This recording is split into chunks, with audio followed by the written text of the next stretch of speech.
A warm greetings and welcome everyone to the International Book Show, hosted by myself, Makonnen Sankofa.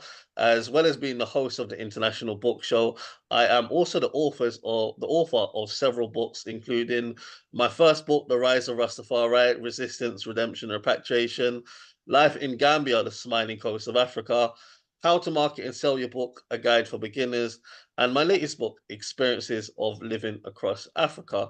Now, for those who haven't watched one of my virtual book tours before, the International Book Show is an event that takes place once a month on the last Sunday of each month, where you'll be hearing from a variety of authors who have written books on a wide range of different topics. I am very excited about this particular episode of the International Book Show. As always, we have some great authors that are scheduled on the lineup. The format of the show generally is that most of the authors have a certain time slot to speak. So I won't be interviewing them. They will be given a speech about the book that they've written.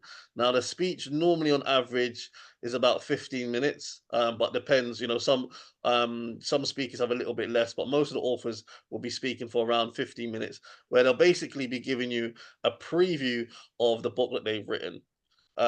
Before we start, just a few house rules for the people that are, on Zoom. This is also being streamed on Facebook as well, and it'll be on Pete English Literature YouTube channel later. Please, can you put yourself on mute so we don't hear any noise in the background? I'm gonna mute anyone, but if you can, please mute yourself so that only a person is speaking. We can only hear that person's voice, and we're not picking up any background noise at all.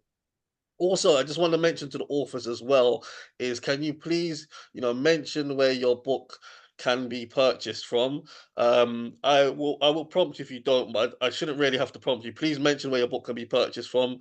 You could certainly do it at the end, but you may want to do it at the beginning and the end, or the middle and the end. You may want to prompt people twice, but certainly mention, where people can buy a copy of your book. Put it in the Zoom chat, but also please also mention it as well, because not people that are watching on Facebook or they're watching it later on YouTube, they don't have access to the Zoom chat. So anything you want to share, certainly, your book, where people can purchase your book. But if there's any other information you want to give out, like your social media or like email or any or even contact number, please also, mention that as well. Right, I'm now going to go on to the first speaker. I know more people will be joining us later. The first author that's going to be speaking, he's familiar with the International Book Show. He's been on the platform several times. I've been doing this for almost 4 years now, and over the course of 4 years, I've had around, I think, over 350 authors that have been on the platform. Wendell Fields, he's coming back on the show. I think this is his fourth or fifth time he's been on the show, but Wendell Fields is coming back onto the International Book Show. So Wendell, please, if you just unmute yourself, briefly state, where you're based, a brief introduction into yourself, and then tell us, all about the book that you've written, please. All right. Well, good morning, good morning, good afternoon, good evening, wherever you're at. I want to say, hey, how y'all doing today? Oh, yeah. My name is Wendell Fields talking to you. Oh, yeah. Boy, that makes me excited. Boy, I don't know how I can sit down.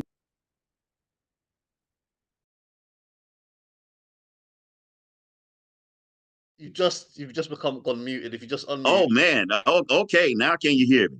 yeah, we can hear you. Oh man, I worked hard on that, boy. I tell you, but I can do it again. My name is Wendell Fields. Oh God, dog. I'm on the International Book Show. I don't know how to act. I mean, I'm in my seat. I'm chomping at the bits, ready to get in, get in. But you all, I have a unique ability to talk about men's health. And in that, you all, we're talking about there is no health without mental health for men. Let's talk about it. All right. So y'all can see it behind me on that side there. And you know what? I think it's very interesting to see this thing called suicide. So I'm going to share my screen at this time. And I'm going to share with you just a little bit of what's going on here. Okay. All right, share. All right, hopefully you all can see the screen that's before you. And in that, you all, it talks about the data for suicide, especially in the United States. Hey, I'm in the United States. I'm in Atlanta, Georgia. So I'm going to be using these statistics, okay? 45,000 Americans die by suicide, making it the 12th leading cause of death. Look at it in the other realms. Hey, you got third leading cause of death in ages 10 to 19, second leading cause of death for ages 20 to 34, and the fourth leading cause of death for ages 35 to 44. Over 1/3 of people who died by suicide were 55 or older. How about that? But yet also look at this, men die by suicide 3.9 times more often than females. But guess what? It says die by suicide. That's important. But when it comes to the females, there were 1.8 times more likely to attempt suicide. Okay. So men are still up on the top range there with taking their lives, but women are coming up to making attempts more. Okay. Now in this, you all, 54% of firearms death were by suicide. Okay. And 53 of all suicides were by firearms. So I'm not against firearms, but I'm saying the accessibility of them can cause the rate of suicide to just skyrocket. Okay. And so that's just a little bit of the statistics that I want to share with you in the United States. And of course, you can look this up and you can go to the American Foundation for Suicide Prevention to get these facts. Okay. So let me stop sharing. All right. So when we look at all these good stuff, what's going on? What has happened to the men? And I want to show just a little bit of the statistics that I have for you pertaining to what's going on in a man's mind. Okay. So I'm going to share my screen yet again. And in that, you all, we're going to talk about and see what's going on for the guy.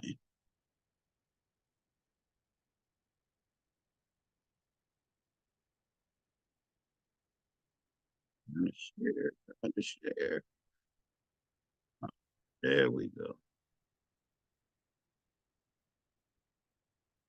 And so I want to describe the men in their work.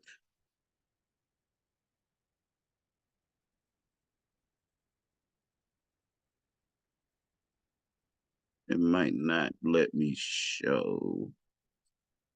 Okay, but that's okay. That's what technology is for. And you have your ups and your downs with it. But I like to read to you about what it's like to be a man. In a man's world, you have to be tough, okay? And so you have to have this idea and you have to have this image of being like a construction worker, okay? And in that, a construction worker has to be tough. And so therefore, you can't show that you have pain. Because if you show that you have pain, that means that you're soft or weak or not, quote unquote, a man. So even if you're in chronic pain, you have to show that that's not me, you know? Or you have problems sleeping, okay? And that fluctuation in sleeping from 2 hours maybe to 4 hours, or you're not getting enough sleep, and yet you worried about this, you worried about that, and that can contribute to that feel of not being well. And so in that, you might start isolating yourself and separating yourself from your family, you know, from your friends, from the pets, from your hobbies. You're finding more and more that you're backing away from them because you got so much on your mind. And then, hey, if you're not there working, oh my, you get laid off. And making that MONEY, it'll get you when you want to buy. And in that, it causes all this hurt, this pain, because you're not bringing in and you're not feeling like you're a man. So what do? You might end up going to using drugs, using alcohol to numb the hurt, to numb the pain, you know? And so in that, with you doing that, it starts messing with your mind and everything. And in that, ladies and gentlemen, that high pressure that you experience, it might lead you to want to take your life through lethal means. That means through suicide with the use of a firearm or other things because of all that pressure, because of the environment that you're in, the atmosphere. It causes pressure and pressure and pressure. And oh my, don't let them know that you have a mental health situation going on. Oh, no, no, no, no, no, because that is taboo, ladies and gentlemen. You do not let the world know that you're in pain and that you have a mental health because you bring shame to your family, yourself, and everybody around you. So don't say nothing. Don't say nothing. And then, if you're not working, that means you can't get those opportunities to be in leadership. You can't develop the skills. So a man is going through, ladies and gentlemen. And maybe you never have thought about your husband, your uncle, your grandfather. Maybe you just haven't thought about what they go through. And so in this, ladies and gentlemen, as we proceed on and look at other options that we have to be aware that men, you're so important. Maybe you're not feeling that way. Maybe you're not looking at yourself as that. But you are valuable. You are needed because you got so many gifts and abilities that's inside of you that we need. I need what you got because it's not that we're in this by yourself, because you're not an island to yourself. You got to stretch out. And so as we look at these items, one thing we need to be aware is when we grow up. What do I mean by that? You have to look for adverse conditions that's going on in your life, and those adverse conditions could be mental health, it could be homelessness, substance use, emotional, sexual abuse. It could be divorce, incarceration. You've seen domestic violence or it's been done to you, physical and emotional neglect. Now, those are what we call adverse childhood experiences or ACEs. And in that, the more of these symptoms, so to say, they say that a person could more than likely develop a mental health or substance use issue. But yet, you also have to look at the adverse community environments. How about that? And in that, it causes one to have like slavery, genocide, the lack of opportunities economically, community violence, private being in a poor situation, mass incarceration. So you're looking at all these things, ladies and gentlemen, and those can contribute to a man's outlook on life and how his behavior is. So in this, you find yourself looking for protective, I want to put it, factors, protective factors, you all. And so in that, we have several things that is involved. Hey, overall resiliency, your ability to solve problems. Hey, your awareness and access to physical and mental care is so important. Your cultural and religious backgrounds can assist and aid and to discourage, the use of suicide, positive peers in your relationships, interpersonal and community connectedness. Hey, a safe environment that can grow you into the man you want to be, and having that positive adult relationships. Now, here come where I have to say that my book comes in. My book is about men, Black men, who have tried to take their lives. And in this, you all, they have fantastic, fantastic stories about survival, as well as what helps them today. Man, I tell you, I share my story of being molested, hey, of being physically abused and kicked outside without any clothing on.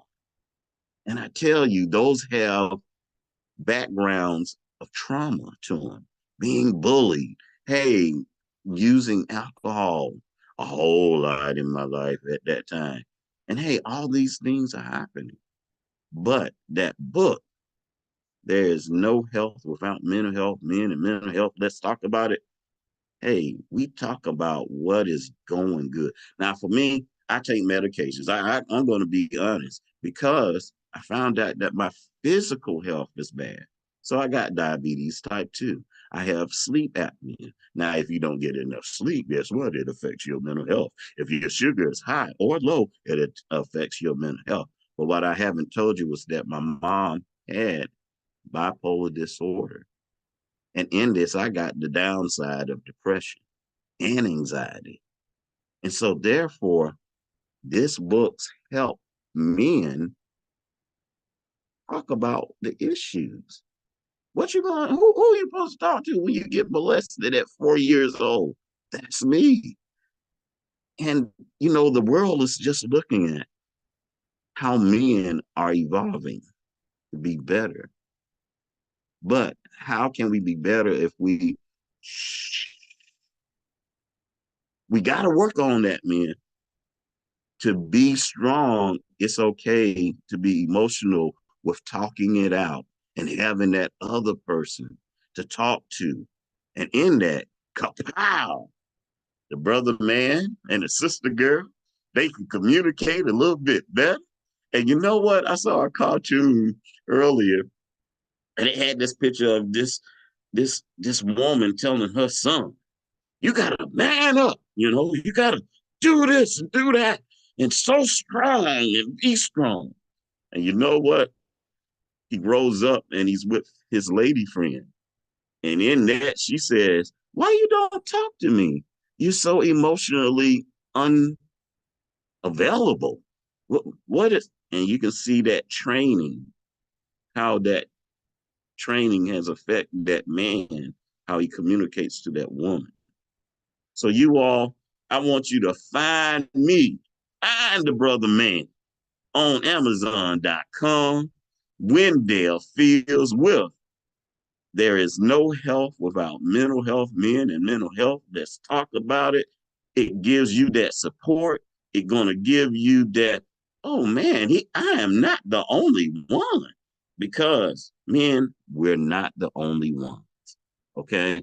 And all of us got a story to tell. So I encourage you, don't cave in, don't quit, don't give up. Hey, get those protective factors that's out there. And you all will make a better day for yourself and your family and the community that you live in. So, hey, I thank you for letting me share. I thank you all for just hearing me out. Now, I know it was a lot and all of that technical stuff, but you know what? It's needed for men to understand. We need to do better, men. And the women are outliving us because they got those social stuff and they yahooing and they giggle. They talk about nails and hair and toes. And I tell you now, man, I don't know. Yeah. But I know that they got a system that's tight. And we got to become tight. All right. So, hey, you can reach me at Wendell Fields, WENDELL underscore FIELDS.com. You will see the brother man, what he is about, what he is doing, and y'all make that thing happen today. All right. Thank you again for your time, and hey, keep on keeping on. Okay, thank you very much, Wendell. Can you just remind the listeners the title of your book, please? The title of the book is There Is No Health Without Mental Health, Men and Mental Health. Let's talk about it. All right. Amazon.com, #1 bestseller. Oh, yeah. That's all I got to say, man. That's all I got to say. I'm going to shut up, be quiet, because I'm getting more excited. So let me woo some. Okay, thank you very much, Wendell Fields, author of the book There Is No Health Without Mental Health. Men and Mental Health, let's talk about it. Available on Amazon as well as his website. Just repeat your website one more time again. It is WENDELL,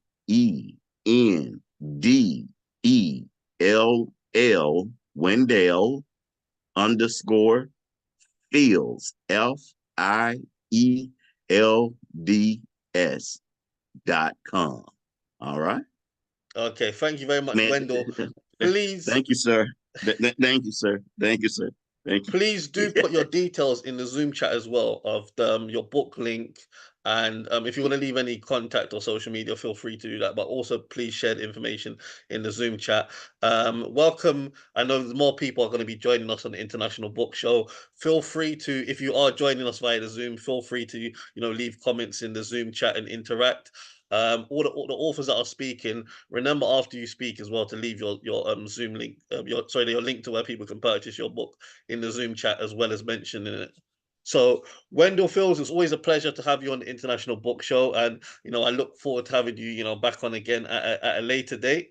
I'm now going to go on to the next author. The next author is Dr. Pauline Ann Bubba. So Dr. Pauline, welcome to the International Book Show for the first time. Well, this first time speaking. I know you've watched the show before, but the first time speaking. Welcome. Please just start by giving a very brief introduction into yourself. Tell us where you're based, and then go on to tell us, all about the book you've written, please.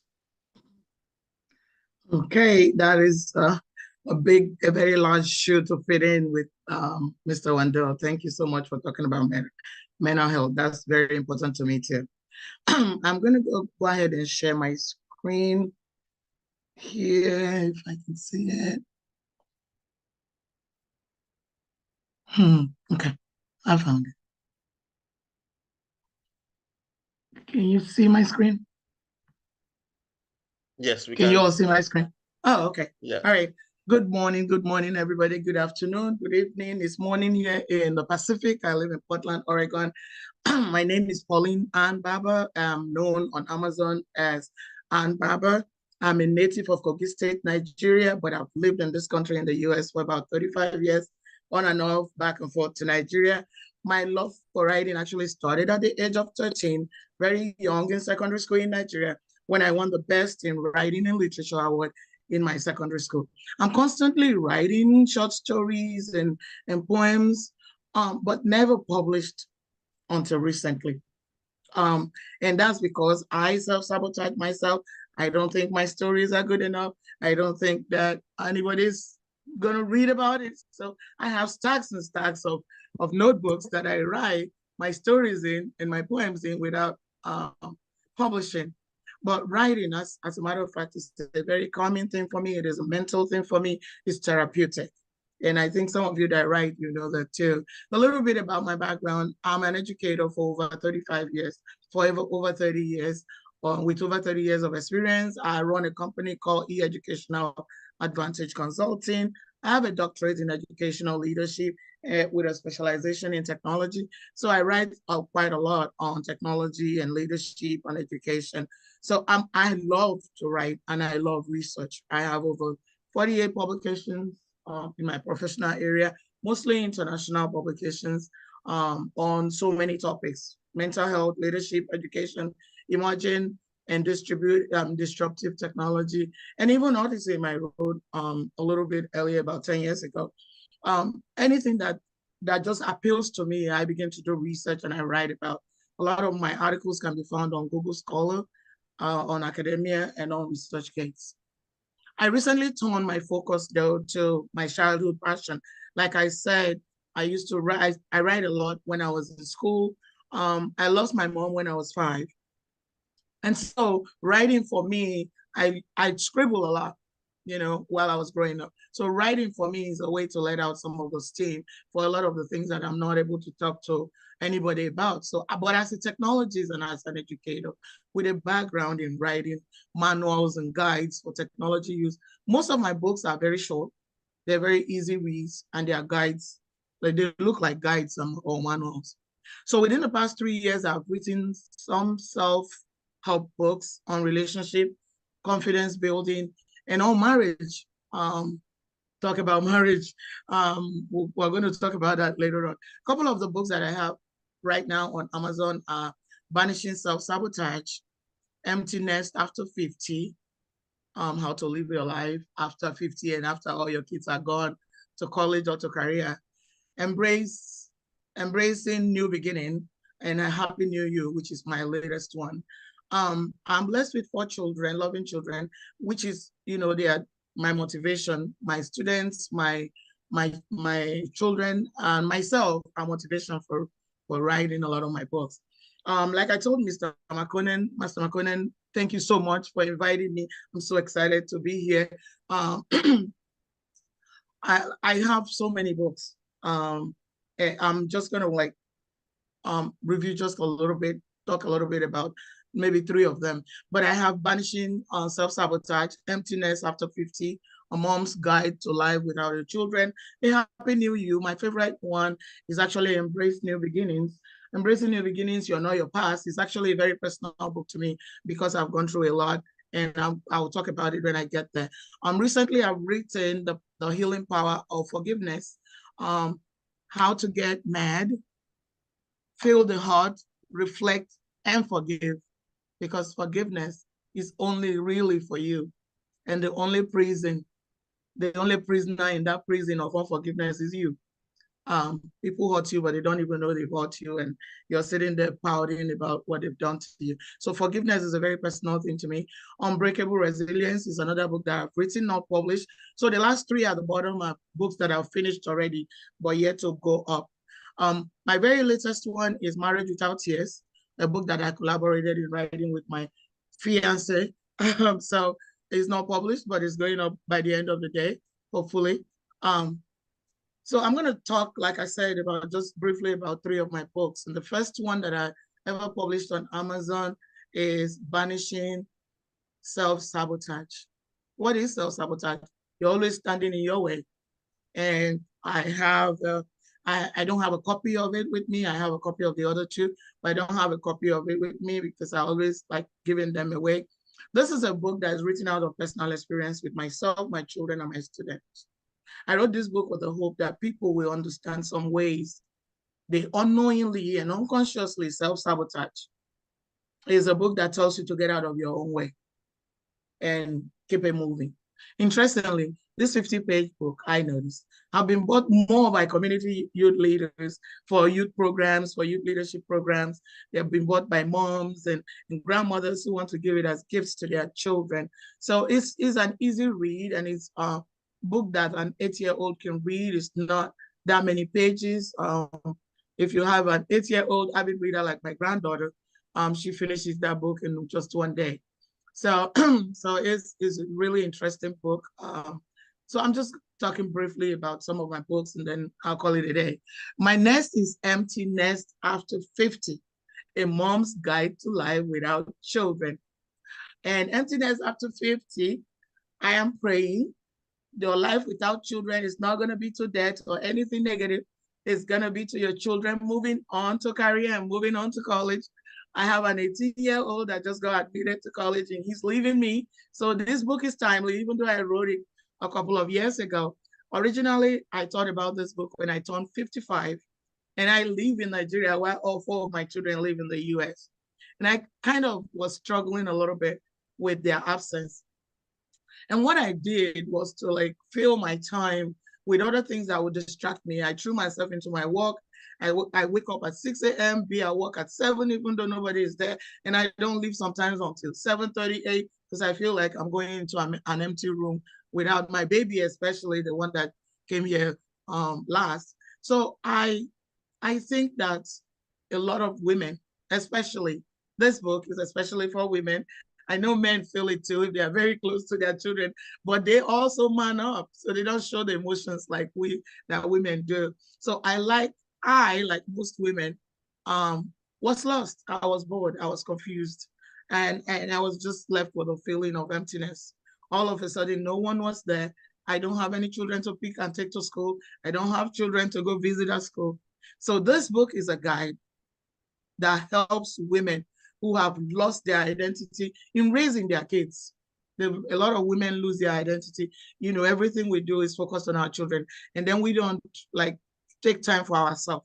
Well, emptiness is telling you to take time for yourself, find time to go do that exercise, and then do all the other things that you've not done. Write a book, pick up new hobbies, meet, start cooking. That was some of the things that I started doing. Travel.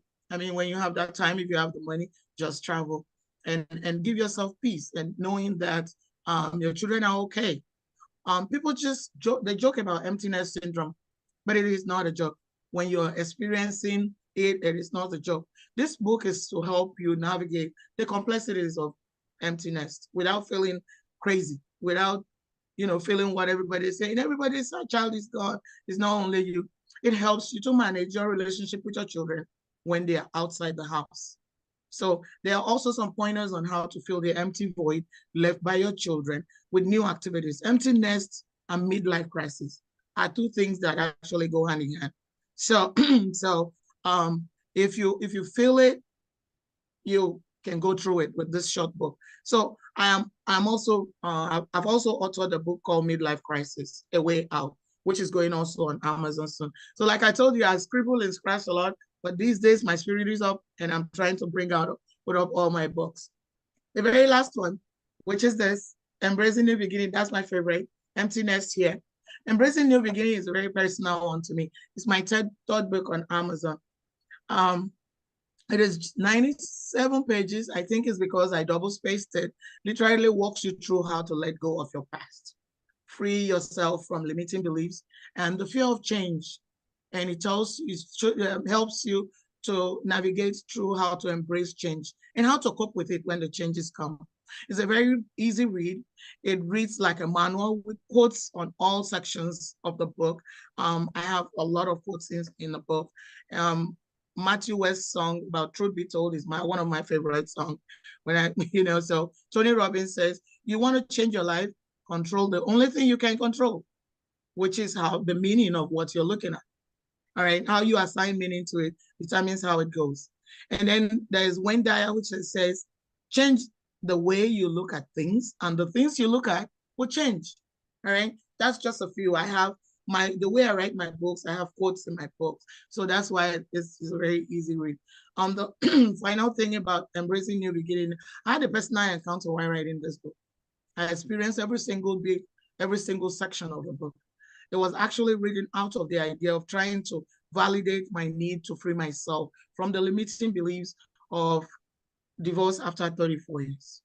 And then there's all the heartaches and everything that goes with it. So while writing this book, I built up the courage to embrace new beginning myself. Now I'm getting married after exactly 6 years of divorce, and after 34 years of marriage. It's really disheartening. A lot of things that happen to us are equal to us. And if we allow ourselves to feel it, and if we allow ourselves, like Mr. Wendell said, to embrace a lot of people that are there to help us, let's talk about it. We'll be able to get through it. So this book will help you navigate how not to let your past determine the rest of your life, and how to give yourself permission to live life again after a bad or sad event from your past. So this is a couple of things that I talk about in some of my books. I define them They tell you what the challenges are, and then it's a very easy read when you look at the contents. So I'm really glad to share this book with you guys today. And where can you find me? On Amazon. You can find my books on Amazon. I have some of my books are also on goodreads.com. So those are the places you can find my book. I'm working this coming week to make sure that my books are available on my website, which is eeducationaladvantage.com. On eEducational Advantage, I actually do consulting and I coach teachers. I kind of teach the teachers on how to teach. It's like train the trainer. So, and I also help children to navigate education. Navigate writing exams. I have exam anxiety. So I help, tell students that are preparing for SAT, like my son that had SAT anxiety for a long time, on how to navigate through this and go through life. So most of my books, they're very short, they're very easy reads, and they just help you, like they're like guides on how to get through life.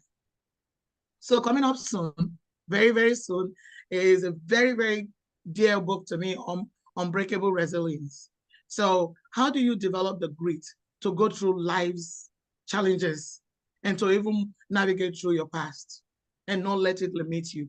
How do you gather the courage? So you have to develop the Unbreakable Resilience. It's a packed book with strategies to help you develop the capacity and the grit to recover very quickly from a lot of difficulties. And I have another one, The Healing Power of Forgiveness. I struggle with unforgiveness for a very long time. So most of my books are very personal to me. Midlife Crisis, A Way Out. Living outside the box. You don't want anybody to determine and put you in the box. So that's the kind of way I live. And my latest one, we just completed the editing yesterday, is Marriage Without Tears. I don't know, for over 20 years of my 34-year marriage, my marriage was filled with tears. But here, with this book, getting to know somebody who was married for about 28 years, widowed, and had a perfect marriage, we were able to collaborate and write about it from our personal experience and what it takes to have marriage without tears, that I'm looking forward to. So I co-wrote this book with my fiance, Professor Peter Anaja, and we're hoping and looking forward to publishing it and making it available on Amazon too. Thank you so much, Mr. McConnell, for having me here. I'm so excited to be here. And I look forward to hearing everybody else's story about their books. Thank you. Okay, thank you very much. That was Dr. Pauline and Baba. Please remember to put your details in the Zoom chat as well for those who are on Zoom. So if in case they want to, click on your link or purchase a book, or you can any social media details you want to leave, feel free to leave it there. I hope you're all enjoying the International Book Show. Feel free to leave, any feedback and comments in the Zoom chat for those who are joining via Zoom. If you're joining on Facebook, you can leave some comments in the on the Facebook group. The International Book Show is streamed live there, and it will stay there, and it will also be broadcasted. The show, well, it will be the recording will be put on P English Literature YouTube channel. So I'm now going to introduce the next author. The next author is Papa Senghor Baye. Please, if you would like to just come on and, tell us where you're based first, and then give an introduction into yourself, and then, go on to tell us, all about the books you've written. I know you've written a couple, I think 2 or 3 books. So I'll let you decide how you want to basically spend that time to allocate on the books. Greetings, my brother, and thank you so much for this wonderful opportunity that you presented myself and others with. I want to say I was very, very, very enlightened by what I've already heard, and I look forward to hear more. My name is Senghor Jawara Baye, meaning descendant of the ancestors and the Most High, peaceful and loving and straightforward. I believe everybody should strive to be about that. That name was given to me some time ago. I've been in the movement for quite some time. I'm involved with a lot of organizations. I'm a grandfather, proud grandfather. Most of my grandchildren are grown now. I grew up in Washington, D.C. And coming right out of high school, I came from a family that was very active and very involved. So I've been involved in the movement to help uplift our people back to our traditional greatness for some time. But in 1980, I got the shock of my life. I found out that the Right Excellent Honorable Marcus Mosiah Garvey, Amy Jocks Garvey, and many other Garveyites 110 years ago, established the Universal Negro Improvement Association African Communities League of the World. It was dedicated to help uplift ourselves back to our traditional greatness. I could share hours with you on some of the things that I experienced. I'm here today to speak primarily about my whirlwind experience. And thanks to my good brother Zama Cook, he helped me self-publish, and he did most of the, major production of putting this book together. It's called A Garveyite's Whirlwind Journey between 1980 and 2016. Now, in 1979 is when I found out that the UNIA, which I had read about, was still in existence. And my teacher, who's an ancestor now, the Honorable Charles L. James, was brought to Washington, D.C. and was on a radio show, and I happened to hear it. I was so moved by hearing an elder speak truth to power about what we as Africans should be doing around the world to put ourselves back in a more favorable position than what we've been in.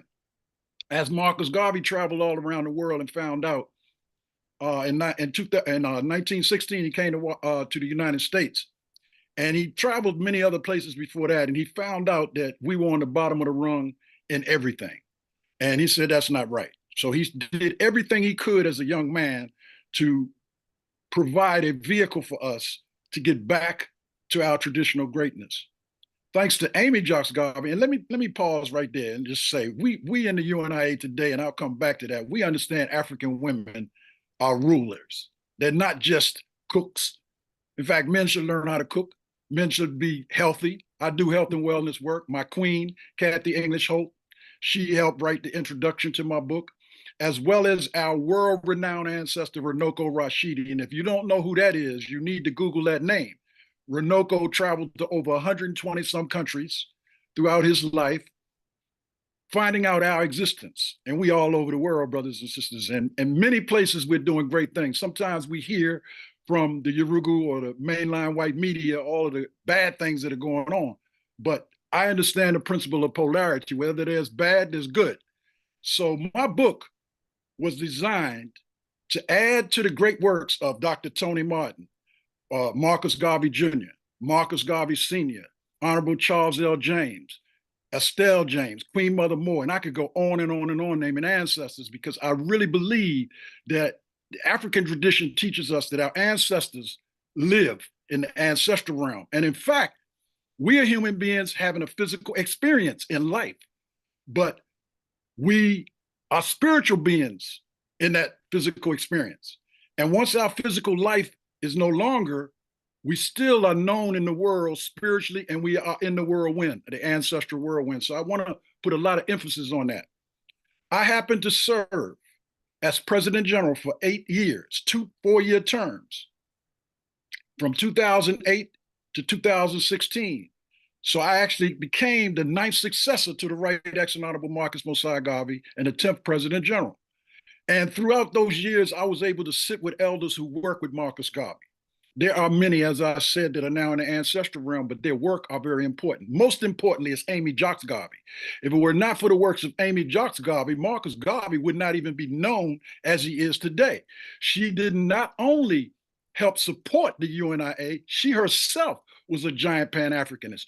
Also, Amy Ashwood Garvey, who Garvey was married to for a short period of time, who helped found the UNIA, she also was a true solid Pan-Africanist. So I could talk about women all day long. Sometimes we hear about the great work of Black African men, but we don't hold up the African women who not only do work, but actually hold up the African men.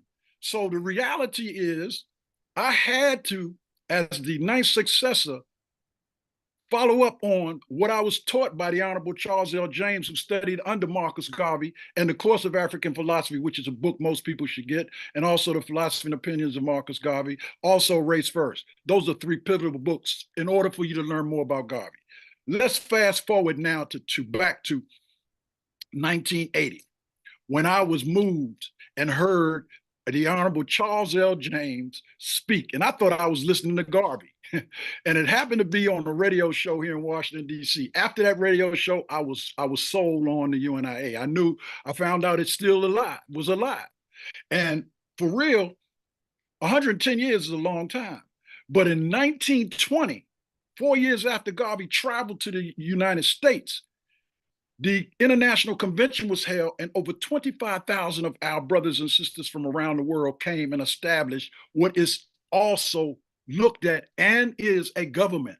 Now, it's a government that a lot of people can't see, taste, and feel, but it still exists. And today it's called, under my leadership as First Assistant President General, under the leadership of Akili Nkrumah, who is now the President General, who was in the UNIA when I came in it, is called the Universal Negro Improvement Association African Communities League Rehabilitating Committee 2020. Why rehabilitating? Well, we know, look around, we need to rehabilitate ourselves, but we also need to rehabilitate the UNIA. Many people have heard different things, good, bad, and indifferent, about the Universal Negro Improvement Association. But one thing nobody can take away is that Garvey's legacy is dealt with any mass Black movement around the world. They all have aspects of that because we have not completed that work.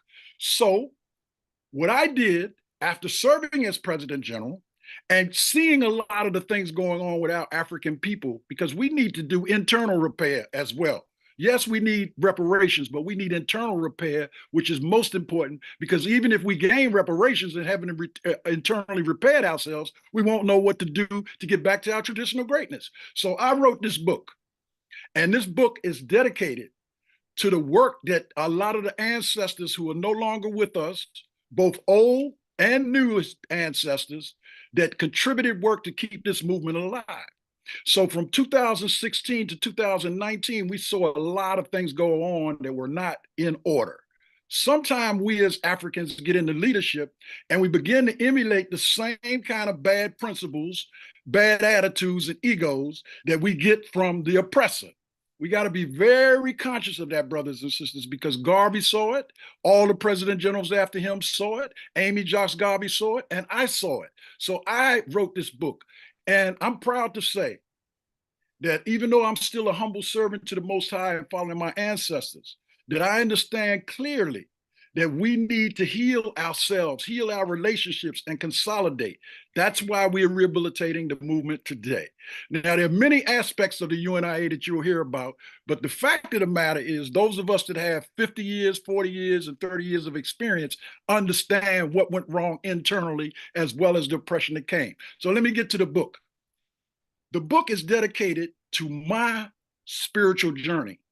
I was able to travel to Belize. I was able to travel to Senegal. I was able to travel to Ghana. I was able to travel to the UK. I was able to travel to Canada. I was able to travel to the Virgin Islands. I was able to travel to Jamaica. I was able to travel to Trinidad and other places that I did not mention, and all over the United States of America. So I got to see a lot of things going on. I saw the things that were going on that were inadequate amongst us. I saw the things that were going on good. So we moved to consolidate. In this book, you will find history tied to the Right Excellent Honorable Marcus Garvey, who was the only other President General, and myself, who have actually written a book. That's not to say that they didn't have papers and not to do great work, but I'm the only one that has written a book like Garvey to try to give us current history. And the history between 1980 and 2016 is very important, brothers and sisters. Of course, we are 2024 today, 110 years away from when Garvey started, but we're building, brothers and sisters, and we're in Africa, we're in the UK, we're in the Caribbean, we're in Canada, and we're building. So this book is a demonstration of some of the things, good, bad, and indifferent, that took place between 1980 and 2016. We have to study our story, her story, our history and culture in order not to make some of the same mistakes that have been made in the past and to correct ourselves to move forward. Our youth are crying and dying all over the world. Ancestors still waiting and watching. And we still are too apathetic to understand that we got the power from the Most High to find our consciousness and to move forward and to build. So this book actually talks about some of the travels, some of the places that I've been, some of the things that went on, some of the different groups that we align with, not just in the DC area, but around the world, but focused on DC because that's where I was based. You'll find great information about my visits to the UK. You'll find great information about the order of the leadership of the UNIA from 1980 to 2016, and some before that, because in order to get to 1980, we had a history before us. History is a current event. We're making history right now, thanks to this great Zoom and these great authors that I'm hearing. So it's very important for us not to wallow in the past, but to learn the past, correct the present, and prepare for the future and provide for our youth. So this book is dedicated primarily so young people can see that the UNIA just didn't have 100 years of history. It has history in the latter years in the 20th century, coming into the 21st century. In 2019 is when this book was first published, and it's moved well.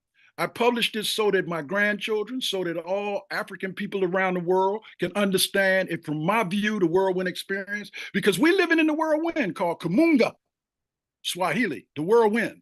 When Garvey say, look for him in the whirlwind to be the real Marcus Garvey, he understands spiritually that his legacy would be around forever. He understood that if African people pulled their own selves up by their bootstraps everywhere, that we could change the way things are for everybody on the planet, but Africans first. When we say we race first, don't mean we anti anybody else. It means we're pro self-reliant and practicing self-determination. Now, with things going on in the world that right now that people can see, this book is very critical so you can see some of the things that we did, some of the issues that we ran into, some of the things that we did to correct it. The Constitution of the UNIA was written back in 1920 at Madison Square Garden. When I said 20, over 25,000 Africans came together. And brothers and sisters, it is still relevant today. The Declaration of Rights of Negro Peoples of the World, the United Nations, which came into existence afterwards. Many other movements have all taken positive things from that. People practice Kwanzaa. All of those principles are relevant to what our ancestors before us did. One of us can be very powerful, but our oneness, our individuality come from two. Two come from four.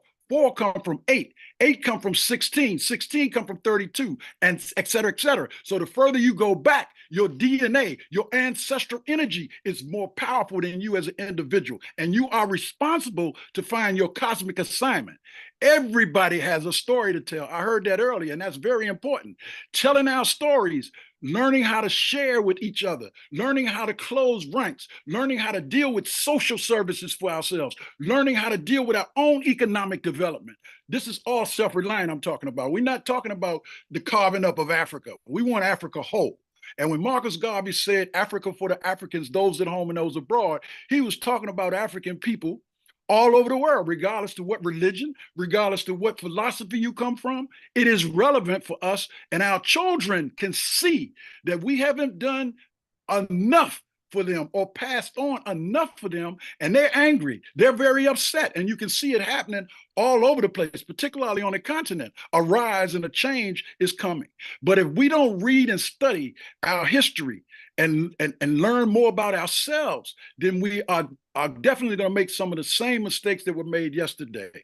One of the most important things we got to know is we were created by our Creator, and our Creator made no mistakes. Humanity made all the mistakes. So that means humanity has to find, or human beings have to find all the answers.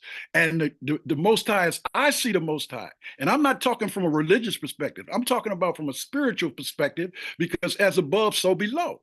We were created out of love. We need more love amongst ourselves. So in this book, you will find loving facts about some of the conflicts that we've had internally, how we move past them, how we continue to move. We've got 2 minutes left. Okay, thank you. Because man can be a disagreeable beast. I know all y'all agree with that. When I say man, I'm talking about humanity. We got a planet that needs healing. But in closing, brothers and sisters, let me say, you can reach me, and I love to reach out to people, because that's the organizing work that we're doing today at sengorb@hotmail.com. That's SENGHORB@hotmail.com. You can also go to our websites at UNIA, that's UNIA Division, one word, 330.org, or you can go to our site that will be coming back up soon. It's just taken down for some construction, UNIAACL-RC2020.com. And you can call me or text me at 202-256-2518. Those are ways and means that you can reach out to me and reach out to us in the movement and get my book. Because as I said, my book wasn't written for me, because it's not about me, he or she, it's about we collectivity. And in order to get our Blacktricity, and I'm gonna stop on this point, Blacktricity is critical. My other book was a book of poems that I did, and I'm not gonna spend too much time. It's called From Vibe to Spirit and Then the Soul of My Journey Before I Even Found the UNIA, and I self-published that book. So it's kind of important, brothers and sisters, for us to know that we will rise back to our traditional greatness. Do not be content with the food of chickens, brothers and sisters. There's good works going on all over the planet, and these authors are here to give you some kind of a way that you can help build yourself back to your consciousness. So I say thank you so much for inviting me. I look forward to a continued meaningful relationship, one God, one aim, and one destiny. Yes, yes, absolutely loved it. Senor Baya, Papa Senor Baya. What I want you to do though is to mention the titles of your books, because people may have missed that, particularly the one focused on the UNIA and your journey. Right. It's called The Garveyites' Whirlwind Journey, 1980 to 2016. And it is definitely a whirlwind journey, brothers and sisters. And we continue on that whirlwind. We all have those journeys. And just mention again where people can buy the book from. Yes, you can get directly with me, or you can go to those websites right now. I'm not on Amazon at this point in time. I'm very self-reliant. No offense to anybody. Later on, we might put it on Amazon. But the reality is we are dealing with this ourselves as well as we building the movement. And that's very important to us to be self-reliant. And just mention the website again. Okay, it's UNIA Division 330.org or UNIAACL-RC2020.com. Okay, thank you very much, Papa Senor Baye. It was a pleasure to have you on the International Book Show. I'm now going to go on to the next speaker. The next speaker is Marcin M. Moore. So Marcin M. Moore, welcome to the International Book Show. Please start by telling us where you're based. Give us a very brief background into who you are, and then go on to tell us all about the books you've written, please. Hi, good morning. Thank you, Makonnen. Thank you for having me on this platform. I've been looking forward to being here and to all the other with all the other esteemed authors. As a brief introduction, my name is Marcin Moore. I reside in Dallas, Texas. My chosen profession, I have a master's degree in human resource development. So that's my chosen profession. I was born in New York City, but raised in Wichita Falls, Texas, so I consider myself a trans-Yankee. I dabbled in junior high, basically, with creative writing. However, but my journey into poetry, because I'm a poet, began as a form of therapeutic expression following a very difficult divorce. And writing poetry allowed me to process emotions, find solace, and embark on a healing journey, which a lot of the prior panelists have discussed. So over this time, this creative practice has granted me self-reflection on matters. My books that I have are The Phoenix Heart, which was published in September of 2023, and it went bestseller on Barnes & Noble's Love Poetry. And my current work, Reflections Rising, is also a book of poetry that's on the top bestseller. It went bestseller opening weekend, and it's number 5. So right now, both of these are in the bestsellers list, 5 and 10 respectively at the current moment. So as I said, when I started my poetry journey, it was a release, and it deals with relationship, because as I stated, I was going through a very difficult divorce at that time. So people ask me, why did I choose the phoenix? So the phoenix in mythology is a bird that rises from the ashes. And a lot of times if you're experiencing any type of trouble, it's a metaphor where you have to rise to rebuild and heal yourself. So my first one of my quotes in my book, I put, they tried to set me on fire, not realizing that burning bright is my best attire. So, as I said, as the phoenix rises from the ashes, and I was going through self-healing and discovery, poetry was that release. Sometimes as I write my poetry, I write and the emotions fill me and I release. Sometimes I'm emotionally released. Sometimes I even cry. One of my very first poems that I write, because my poetry, it examines relationships with lovers, family, introspects into yourself. My very first poem that I wrote was called Beauty, which I'll share with you. It's called Beauty, Grace, Angel. These were the words that he placed. He placed those words in my soul. I'm happy, smiling, I'm glowing, I'm sold. So how does an angel fall from grace? How did I lose my place? The one you cherished, the one you loved. I'm sitting here broken and torn.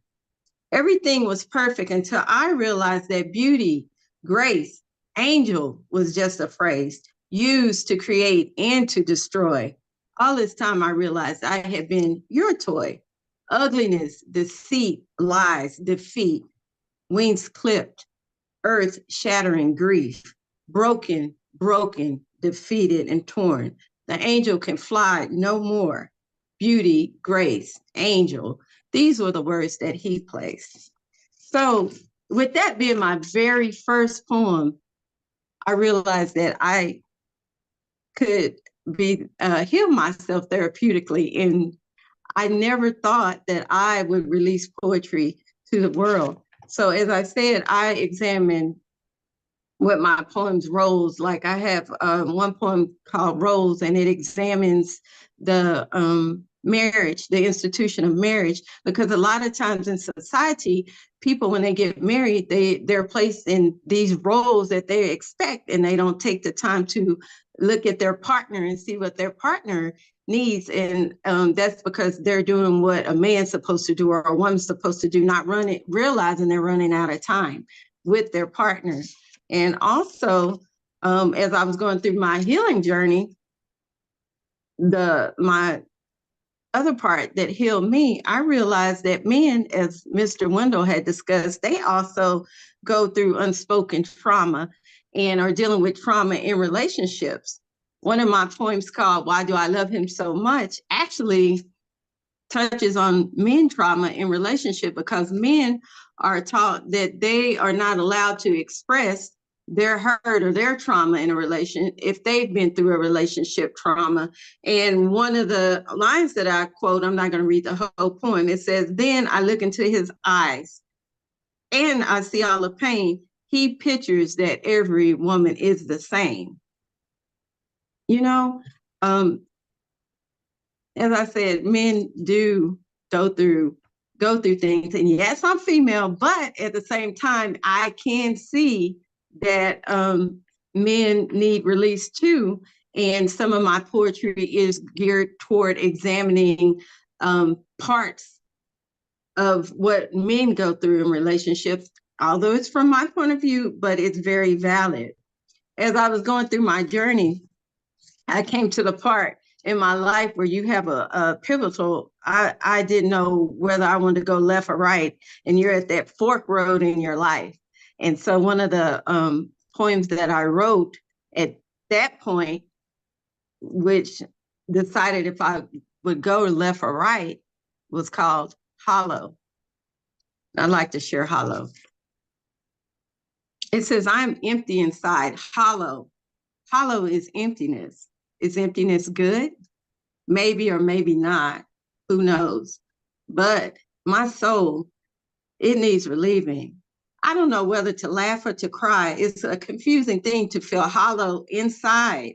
Sometimes emotional scars can be deeper than any physical scar on the body.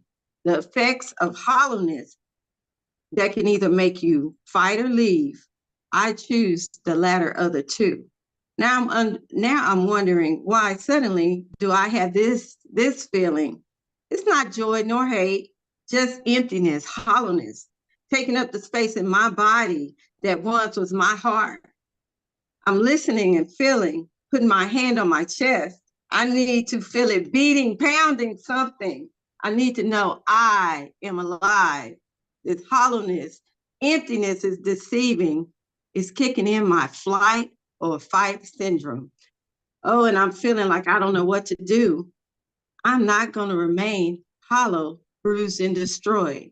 I'm going to make this lesson subside to the back of my mind, a place that cannot be reached. Click, I lock the place in my head.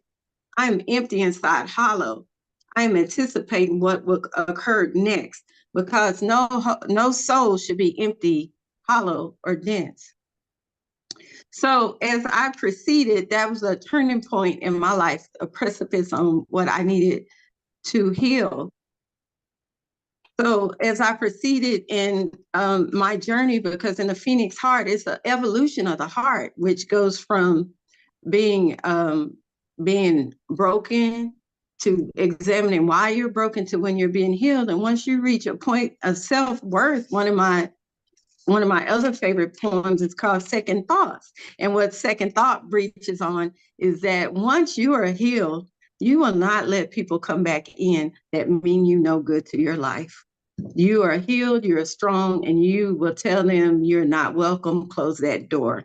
And as my title poem, Phoenix, the Phoenix Heart, it ends the book, which is a perfect bridge into Reflections Rising.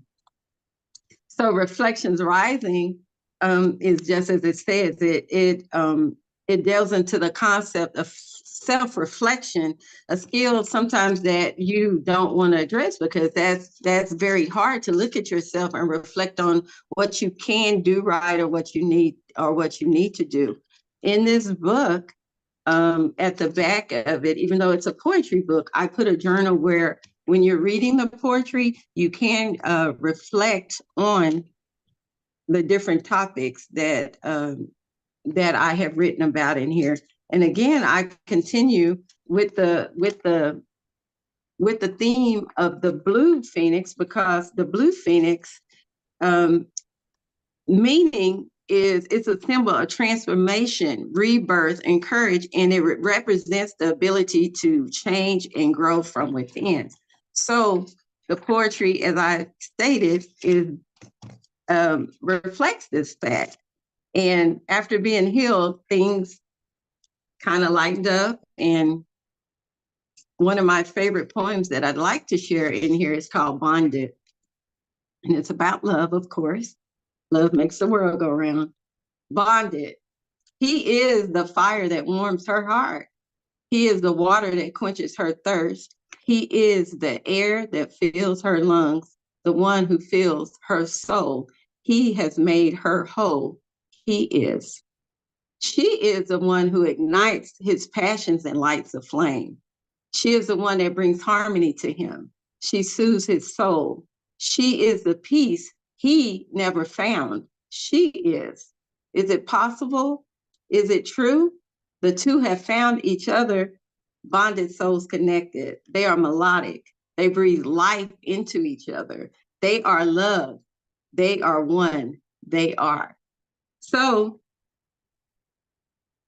as I have healed, and like I said, my poetry examines different topics, from being on the beach to having children to looking at yourself on which way should you go.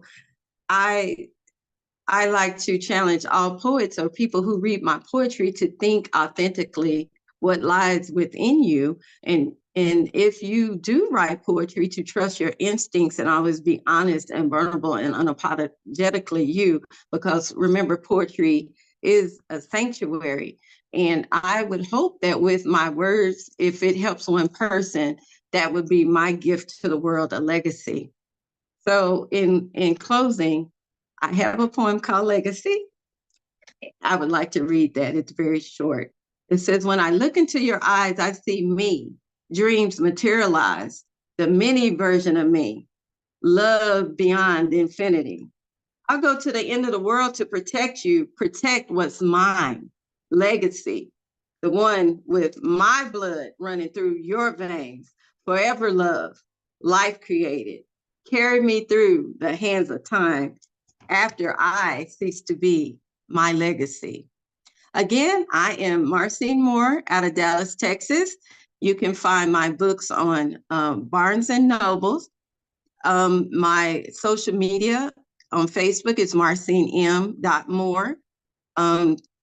Instagram is The Real Mrs. Moore. Linktree is Marcine M. Moore. And if you would like to email me, my email is authormmoore@gmail.com. And my number, if you decide to call or text, is 210-255-7042. And thank you again for having me on this book show. And you all have a wonderful day. Before we go, can you just mention again the title of your book? So it's very important for authors that when you speak as well, the title of your book, to mention that. I know you mentioned it earlier, but mention it at the end when you're saying where people can buy the book. Okay.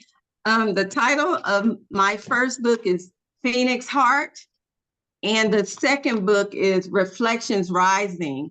You can buy my books at Barnes and Noble. That's the only platform I'm on at the moment. I may cross over into a different platform, but that's where my books are available for sale, and I will put the link in the comments if you like. Yes, please do put your link in the Zoom chat. Right, and any other the information that you just mentioned that you feel that you want to, feel free to leave it in the Zoom chat. So I hope you are all enjoying the International Book Show. I'm going to go on to the next guest speaker. The next guest speaker, Dr. Tamra Foley. She's also one of the sponsors of the International Book Show. Her company, Education for All Now. She also does publishing, and she's author of the series Cassie's Big Change. So, Dr. Tamra Foley, welcome again to the International Book Show. You're always welcome. I will let you come on, and I'll let you decide what you want to focus on. She does multiple things. So, Dr. Tamra Foley, welcome to the International Book Show.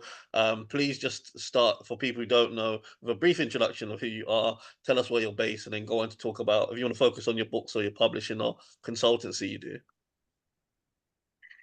Good morning where I am, and I don't know if it's afternoon or evening where you are, but welcome. I am so happy to be here with you today. Today is a very busy family day, so thank you all for being here. I am Dr. Tamra Foley. I am located in the Midwest in the northern suburb of Chicago. Today, I am really going to focus on Garwell Publishing. And I'm going to focus on this is because I believe that everybody has a story to tell. And that's really evident with all the wonderful stories that are being presented today. So today, I just want to really tell you about Garwell Publishing and what we do. We understand the unique needs and challenges and the rewards of self-publishing. So we're not just a service, we're your personal guide through the exciting journey of your book, bringing your book to life. From the initial manuscript to the day that you become a published author, we're with you every step of the way. So why do you want to choose Garwell Publishing? Well, because we're a tailored publishing package. Our services are not one size fit all. We will customize your package if needed. We know that every author's journey is unique. As we listen today, everybody's journey started somewhere. And so whether you're a first-time author or an experienced writer, we're looking to help expand your reach. And we believe that we're the perfect solution for you. We also offer comprehensive services that cover every aspect of publishing, editing, cover design, formatting, ISBN assignment, distribution. Now, we can help you get your distribution on the platforms. We don't do any distribution and we don't do any printing services, okay? But we make that process and help you to get where you need to go to focus, so you can focus on your best, which is your writing. We also have an event success planning kit And that helps you to plan a book launch and any authors event, so that makes sure that you have everything you need to equip you to go out and to market your books. We're accessible. We're here to demystify that self-publishing process and to answer your questions and provide guidance. So we pride ourselves in being approachable and dedicated to your success. I'm not going to, I know everybody here is a published author or aspiring to be a published author. So we know that it is achievable with Garwell Publishing. So for those who haven't published, and you really don't want the complexity of doing it all, but you need some assistance, that's what we're here for, to help you start your journey from manuscript to published author. We believe that every story deserves to be told, and we want to help you get your book out there. And if you'd like to partner with us, you can contact us at garwellpublishing.com. I'll put all of this in the chat. We're on social media at Facebook at Garwell Publishing, and on Instagram at Garpub 2021. Also, we have a couple spring offerings that we'd like to make you aware of.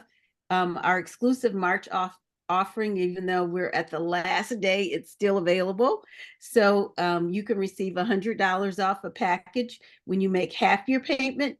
That would be today, and submit your manuscript by April 15th, 2024. So this is an immediate savings on your publishing journey. Also, we have a spring publishing. If you're not ready in March, not ready today, no worries. So April, May, and June, we're offering a $50 off your package, plus 50 customized author cards to help you promote your book in style. So I'll put everything in the chat. Much success to everyone that's on here. The author journey is exciting, but it also has its challenges. And so I support and really pray that all of you have much success in all of your books and all of your writing journeys, and wherever you want that road to take you, whatever your dreams and goals are. Thank you. Thank you very much. That was Dr. Tamara Foley. Short and sweet. As I mentioned before, Dr. Tamara Foley, she is one of the sponsors of the International Book Show. We're going to be hearing from another one of the sponsors later on, Bertie Dare, and also Sister Legit, hopefully. Shout out also to Jimmy Asher Foundation, and all the other sponsors who support the International Book Show. And if you would like to be a sponsor of the International Book Show, or indeed if you're an author and you would like to come on to promote your book, feel free to reach out to me. The best way to contact me at the moment is via WhatsApp. So if you WhatsApp me on +44 7943 178117, I will just repeat that again. That is +44 7943 178117. You can just store me as McConnell or book show host. And yeah, just feel free to reach out to me in case you're interested in featuring on the book show in the future or sponsoring. Right, I'm now going to go on to the next author. The next author is the youngest author we've had on the International Book Show, Jace Joyce, who's going to be introduced by his mum, Anim Joyce. So Anim, I'm going to just pass it over to you, because Anim is going to interview our very young author, Jace Joyce, who's, you know, the youngest author that I'm aware of. And anyway, so Anim, I'm just going to hand it over to you to introduce your son.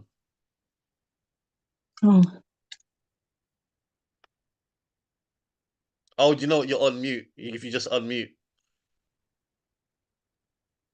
Oh, my apologies. Thank you so much for having us on your show today. And yeah, my name is Anim Joyce, and next to me is my 5-year-old son, Jace Joyce. Jace, do you want to tell us about yourself? Anim, is it possible you could put the camera down on Jace just a little bit so we can see him? But yeah. Yeah. Is that better? Yeah. Well, we can see Jace, so yeah. Okay. Yeah, so today we have Jace Joyce, and we will be having an exclusive interview about the young author. Do you want to tell us about yourself, Jace? Yeah. Tell us who you are. Who are you? I'm the world's youngest author of these two books that were published on the World Book for 2023 when I was 4 years old. And now I've published another book on World Book Day 2024 and I'm 5 years old. Okay, amazing. And what are the names of these 3 books, Jace? What are the names of your books? What are the names of these 3 books? One is called A Beach with No Sea. Yeah. One is called Jace's Sweet Tooth. Okay. And the last one is called Jace's Alphabet Rules. Okay. So you've got 3 books in total. Yeah. Have you? And I've got a gift box that has lots of education Okay. items inside. And you've also got, you want to hold it? You've got a gift box. Yeah. Okay. And what is this box all about? This box has lots of educational items inside. A bit louder so everyone can hear you. My box has lots of educational items inside. Okay. And why did you make this box? I made these boxes so that children can read them right when they are still teeny tiny. Amazing, amazing. Okay. So how old are you now, Jace? You just want to remind us, how old are you? I'm 5 years old. Okay. And you just mentioned you're the world's youngest author to publish these 2 books. Is that right? Yeah. Okay. And how do you feel being the world's youngest author to publish these 2 books at the same time? That's a huge achievement. How do you feel? I feel thrilled because being the world's youngest author at 4 and 5 is a big milestone in my life. It is a huge achievement. It is. And what do your friends make about your achievements, your books, everything? Yeah. What do your friends say? They say they're good and amazing. And they're amazing. Okay. So when you're not writing, yeah, we all know you love writing so much. So when you're not writing, what else are you doing? What do you like doing other than writing? I'm playing with my trains and going outside and pretending there's a fire. Okay. Any other thing you like doing? I like coloring. You love coloring. So you're a fan of engines. What's your favorite engine? Rosie from Thomas and Friends. Okay, amazing, amazing. So, and where do you get your ideas from? Where do you, what inspired you into writing stories? When I was little, I liked reading stories. Then I thought that I could write my own story too. Okay, and who is your favorite author? Any books that you love reading? I like reading Mallory Blackman's books, like We're Going to Catch the Monster, I think, and Cloud Busting. Amazing. And Julia Donaldson and W.I. and Amy Shelds. That's wonderful. National Geographic. Okay, are those fiction books or non-fiction books? The Julia Donaldson one, Son of Mallory Blackman's one, and the Thomas and Friends one are fiction, and the ones left are non-fiction. Okay, amazing. Can you just briefly tell us what is this story all about? Jace's Sweet Tooth. Jace's Sweet Tooth is talking about a little boy called Jace who liked to eat too many sweets, and everybody told him not to, but he didn't, and he couldn't resist the temptation of sweets. Okay, wonderful, wonderful. Okay, and what about this one, A Beach with No Sea? A Beach with No Sea is talking about a little boy called Jace who loved adventurous things so much that he asked his mommy if he could go to the beach on his birthday in summer so that he could swim in the sea and play in the sand. But when he stepped out of the car, he couldn't see any sea. Okay, it's wonderful, Jace. That's very good, excellent. Okay, and this is your third book and the most recent one, and you just told us this one was published on World Book Day 2024.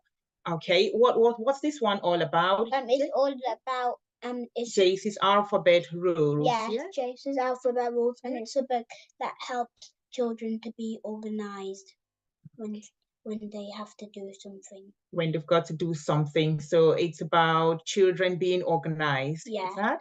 Yeah. Good job. Good job. Okay, so you've got another achievement. So you are a member of Mensa, is that correct? Yeah. Okay. How old were you when you became a member of Mensa? I was 4 years old. You're 4 years old. And Yeah. what is Mensa all about? Just want to tell us what Mensa is all about? Mensa is an organization for people who are very intelligent. Amazing. And are you receiving any support from Mensa? Do you enjoy being a member of Mensa? How do you feel? I feel thrilled because I'm the youngest member of Mensa. Yeah, okay. You're one of the youngest members of Mensa. Right. Yeah. Good. That's right. That's right. So these books, these box, everything looks absolutely amazing. So here, let's assume we have children here listening to you today and watching you who would like to write their own stories too. Maybe they've been inspired, they just want to write their own stories, they'd like to be like you. What can you tell them to be able to write their own stories? To read them right, you need a wide imagination. In order to do that is to think it, say it, love it, write it, and inspire the world. Wonderful, wonderful, wonderful. So thrilled with that, Jace. Okay, you mentioned about this gift box. This gift box, okay? So can you just tell us what everything you've got inside this box? What's inside this box? They're my 3 books, 3 bookmarks, alphabet flashcards, jigsaw puzzle, J in my rule book, reward stickers to reward the child that does well. There's also a pencil, workbook 1 and workbook 2. There's a mystery gift at the end that you'll see. So there seems to be a lot inside this box. Yeah. And this box is all about, you said, helping children to be able to read and write when they're still tiny. Amazing, amazing. And where can everyone watching you today, listening to you, where can they find all of these items, your books, your gift box, everything about Jace? Where can they find it? They can find it on my website, www.jacesworld.co.uk, or Amazon. Great job. Great job. And what would you like to be when you grow up? I would like to. We know you're already an author at a very, very tender age when children are still learning to read and write, but you here, sitting here, an author of not 1, not 2, but 3 books and an educational gift box. How amazing, amazing that is, Jace. What would you like to be? Would you like to carry on writing books? Would you like to do something different? Or what would you like to do when you grow up? I would like to keep on doing what I do, and I'd like to be how I am, and I'll be some things when I grow up older, and I'll be a jack of all trades. You would be a jack of all trades. So what does that mean? So when I'm like young, I'd like to be how I am. Yeah. And I'm like a teenager still, but when I grow up, I want to be a jack of all trades. Okay, so that means you want to do everything. Everything, yeah. Okay. So have you written other stories other than these 3 books? Yeah. Are there any other stories you've written? Okay, do you just want to tell us more about I've written 5 more stories. One is called Twin Bears, one is called Jace Gives a Helping Hand, one is called Why Am I Different, one is called Jace is Outing with Jenna, and one is called Jace Gives a Helping Hand. Okay. Great, great, great. And do you write any other thing other than stories? Any other thing? Do you write? Have you got any other? Have you got talent for any other thing or gift, or just writing? Because we know you're gifted. You're highly gifted in literacy. Is there any other thing that you enjoy doing other than these? Yeah. I like playing. Okay, that's fine. That's okay. That's okay. So how do you inspire children with this amazing stuff? All of these things, fantastic. How do you inspire children?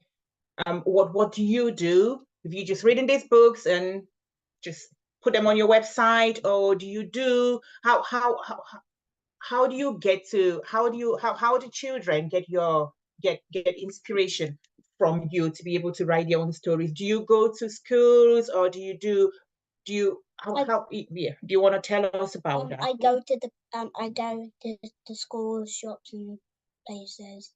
Yeah. I can read the children. Yes. What do you do when you go there? When you go to these places, what do you do? I read my stories to children so that they can read and write like me, or even better. Okay. And can you tell us some of the places you've been? It's interesting, quite interesting. I've been to schools. Yeah.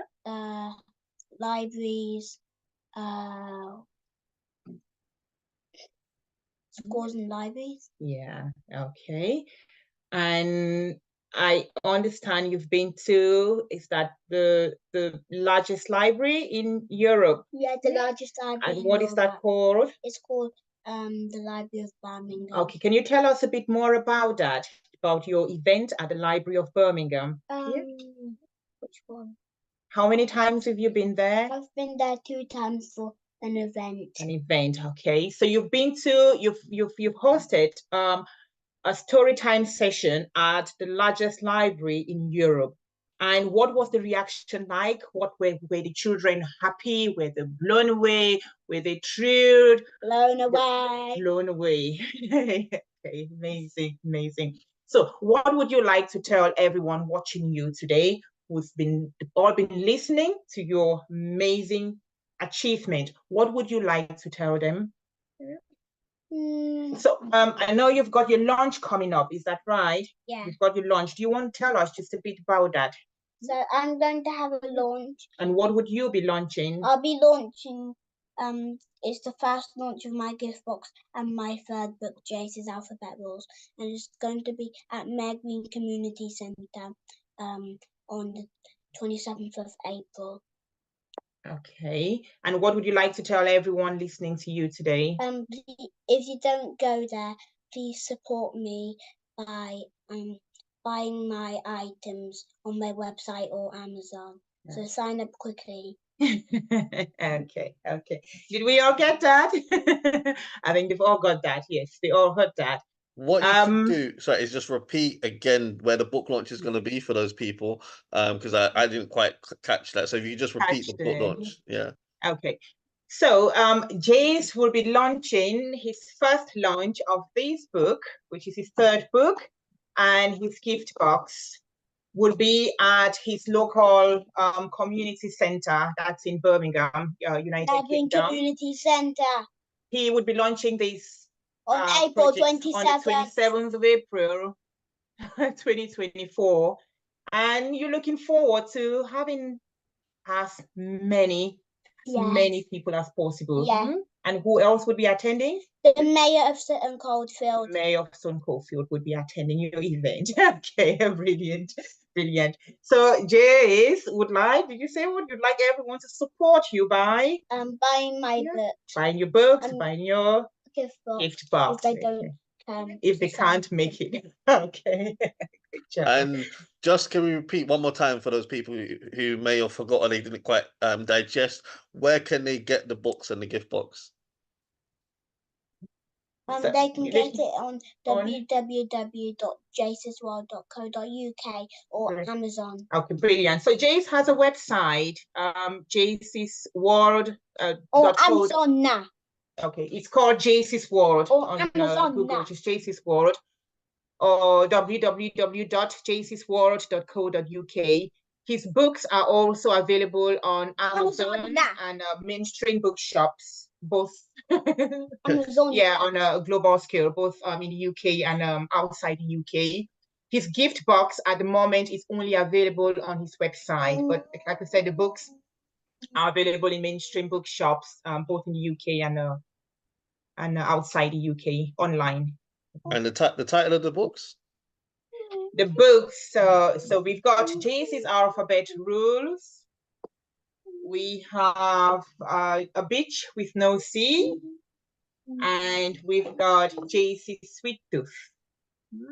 Okay, wow.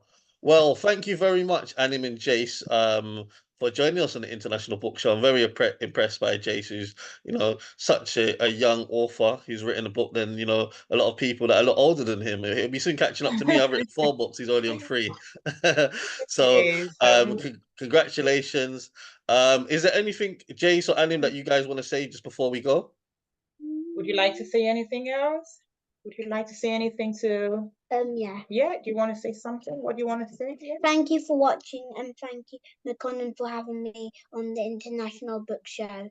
Amazing. Oh, thank you very Wonderful. much. It's been a pleasure having you on, Jace. I've been really impressed as well for how you've conducted yourself for, such a young person. Because I remember when we spoke at him about whether he was coming on, I was like, he's young, is Yeah. he going to be all right? Is he going to be okay? But I'm really impressed with how he's actually spoken, answered the questions, no stumbling, no, very straightforward, straight answers. So I've been impressed. So I'm sure his books will be, great to read. What I wanted you to do as well is to either Anim or Jace, I mean, if you could please put the details, just like you've told us, put all the details of where the books can be purchased and the gift box in the Zoom chat, and also put the details of the book launch in case anyone's in Birmingham or wants to travel to Birmingham to attend the book launch as well. Okay. Thank you so much. Thanks once again for having us. We greatly appreciate that. And thanks everyone for listening, watching. And yeah, keep an eye on JC's literary journey. Right? Okay, great. I'm sure we'll be seeing Jace very, very soon. So the next author I'm going to invite onto the International Book Show is Larry Ukali Johnson Red. Larry Ukali Johnson Red, he's been on the International Book Show several times now. He's no stranger. He's also one of the contributors of my latest book, Experiences of Living Across Africa, where I highlight different people's journey alongside myself, but other people, we all highlight our journeys of living in different African countries. He talked about his experience of living in Nigeria, and he's also independently written a book, Journey to San Francisco to Benin City, which is about his journey from USA to living in Nigeria. So Larry Ukali Johnson Red, I'm going to invite you to, come back onto the International Book Show. Please unmute yourself so we can hear you. Tell us, what state you're based. Very briefly introduce yourself, and then, tell us, all about the book you've written.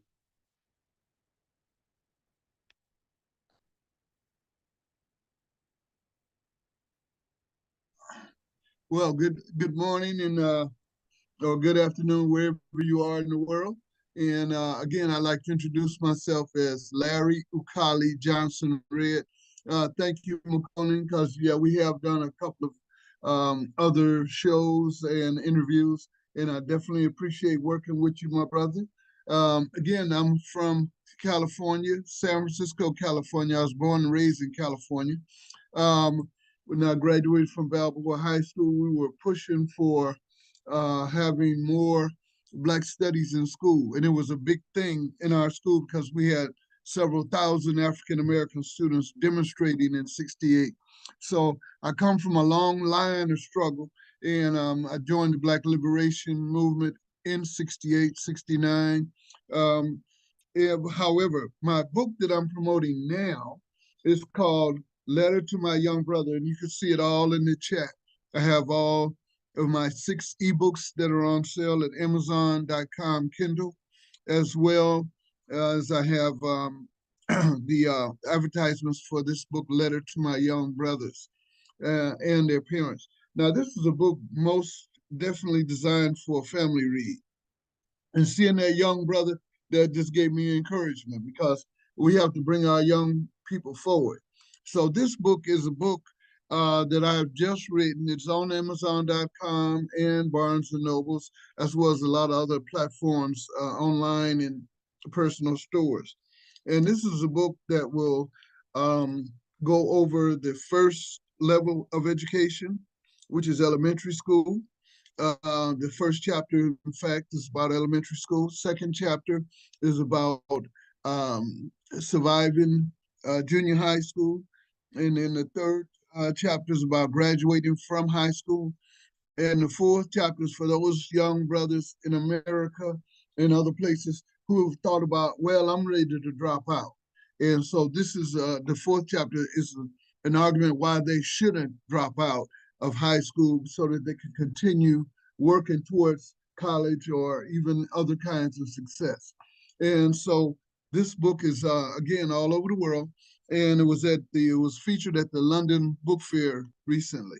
So, but this book would have had no place without the growth and beginnings I had. And the beginnings I had was with this book here, which is the only one that's not in the chat box. And this book is called Journey to the Motherland from San Francisco to Benin City. I taught government in Nigeria from 1977 to 1981 in Benin City. And again, it was a pleasure to be in Benin City. I'd like to thank all my students in Benin City, as well as their parents and all the people who helped make me a welcome person in Benin City, even though I was again from San Francisco, California. And of course, this book is a book that's still on Amazon.com Kindle, and you can download it for $3.99. And in this book, you will travel with me to Nigeria, to Benin City, but also I traveled to Zaria, because my late wife was Igbo, but her parents lived in the north in Zaria.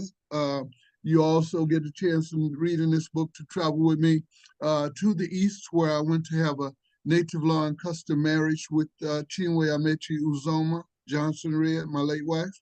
And we brought some, palm wine and all those other traditional things to make our wedding successful.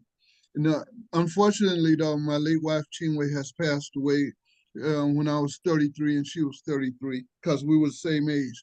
But this book will give a brother or a sister who reads it a journey to the motherland, so they can see what our homeland looks like and feels like before they even fly there on a visa. So you don't even need a visa to get a chance to get around Nigeria. Lagos, I traveled extensively to Lagos, to Benin City, even upstate, Edo State, which is called Ubiaja. So I traveled all over Nigeria. And I did this out of my sense of wanting to see my homeland, because I had joined the Black Liberation Movement in San Francisco. And in joining Obata Shaka and the Black Liberation Movement, we had problems growing up, and we still have problems in America, because San Francisco has been taken off the map, in the sense that only maybe 5 or 6% of the Black people still live there, and the rest of them have moved to either inland places like Antioch, where I live, or other places. So the San Francisco Black community was almost destroyed, but we fought on the way out. And that's why I joined the Malcolm X Unity House as a 16-year-old, and started writing at my 16, 17-year-old age. And so I wrote this book called Journey to the Motherland, so I could show my brothers and sisters how Africa loved me when I got there, how I was treated, and how my students treated me very well. And then I went on to write even a more significant book called Loving Black Women, because during the initial stages of hip hop, there was a lot of tension amongst the Black people, amongst the Black men and the Black women, and the name calling that the initial hip hop spawned of brothers calling sisters H's, and the sisters using the same age, as the brothers. This inspired me to write this book called Loving Black Women. And brothers do need to love our Black woman because she is the foundation. Without the Black woman, the Black man can't be king. It's only the Black man is king and the Black woman is queen. And as we pair together, we become stronger and we can get better. But we cannot get too far without that. So that was the thing about loving Black women, because I just got to share one of these with you. And the thing is that brothers love sisters, we need to. And here's a piece called Real Black Love. I am in awe of the power of my Black woman. So happy, my sisters, we are kin. So happy, my sisters, you are a part of us. May the love among us. Respect each other and no one cuss. May God bless all positive Black love. Respect is what love is made of. Life can't stay the same, so we have to make a change. We have to love ourselves and take love off the shelves.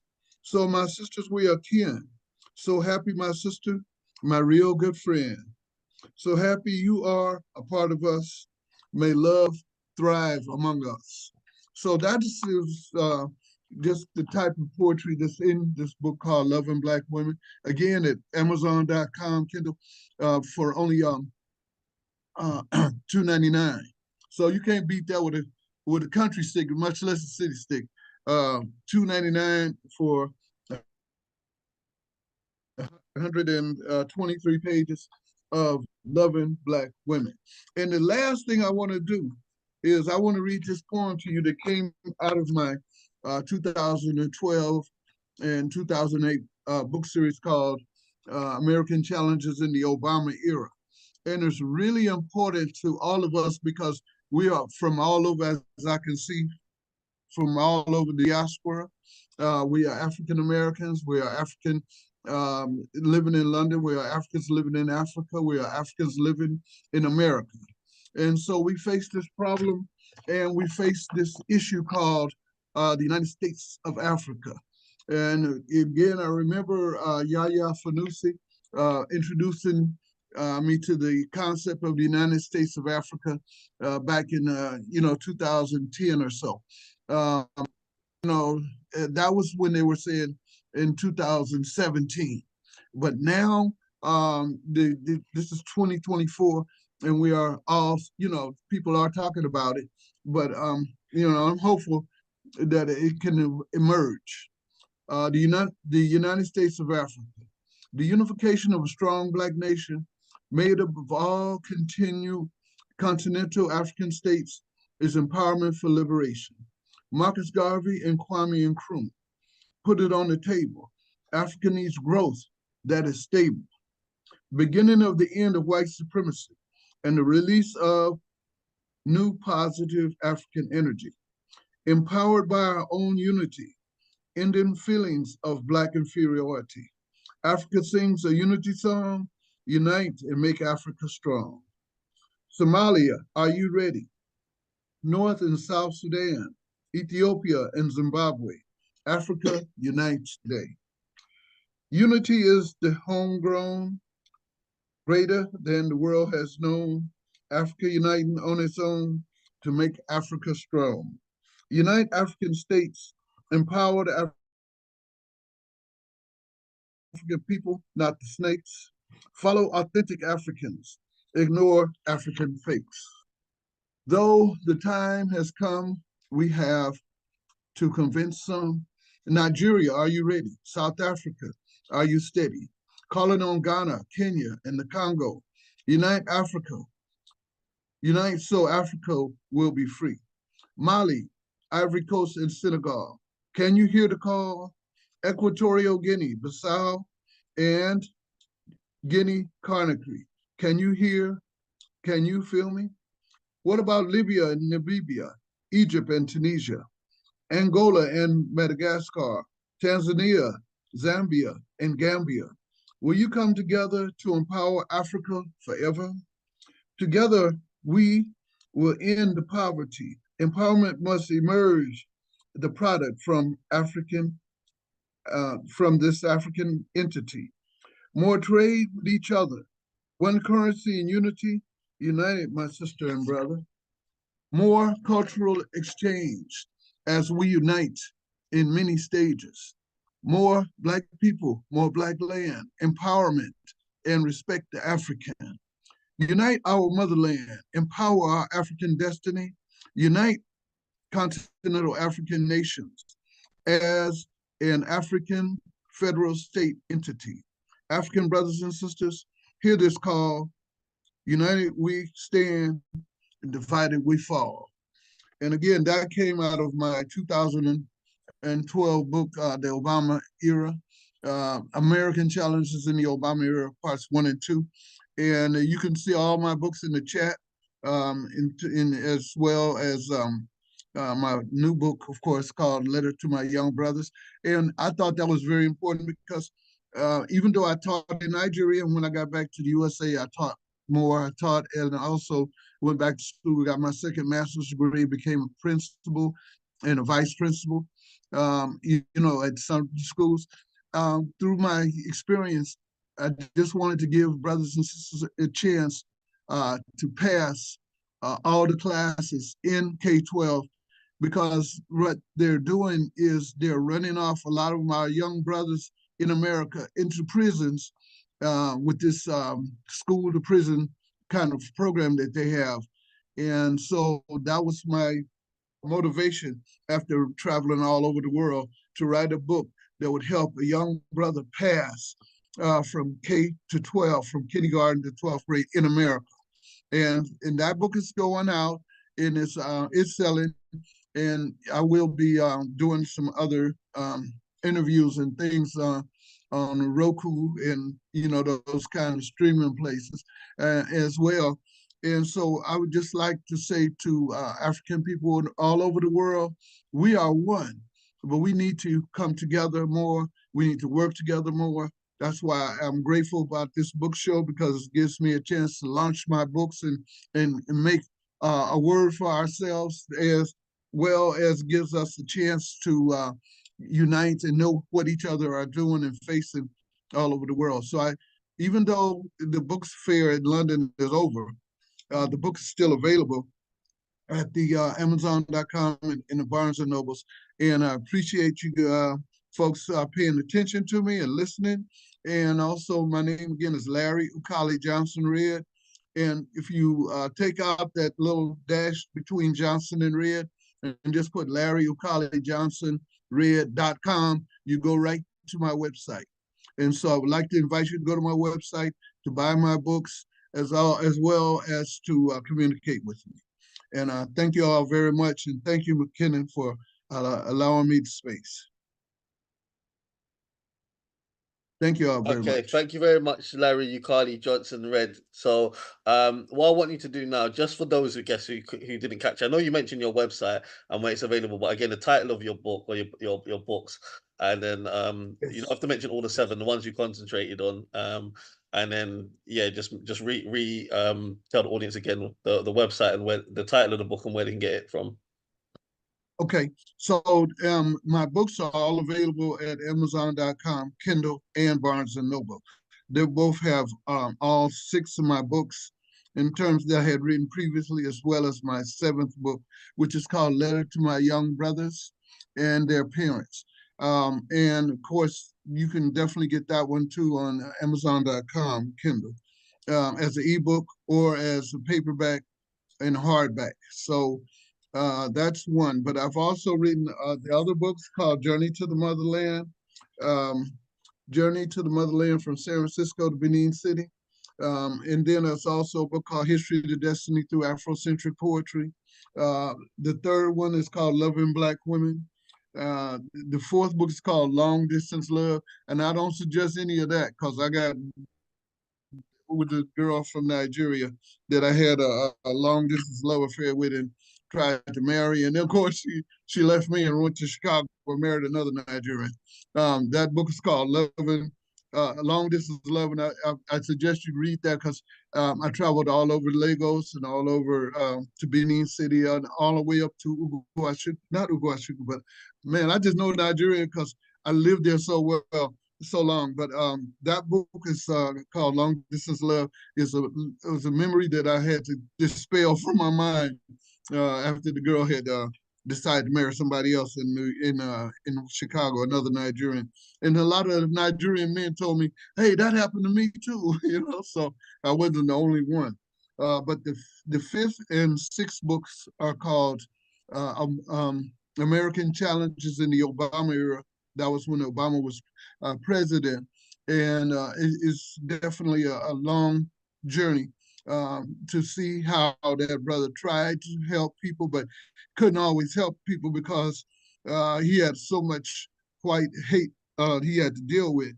And as well, letter to my young brothers. I'm hoping that my young brothers, because back when I was in high school, there was a 50% dropout rate.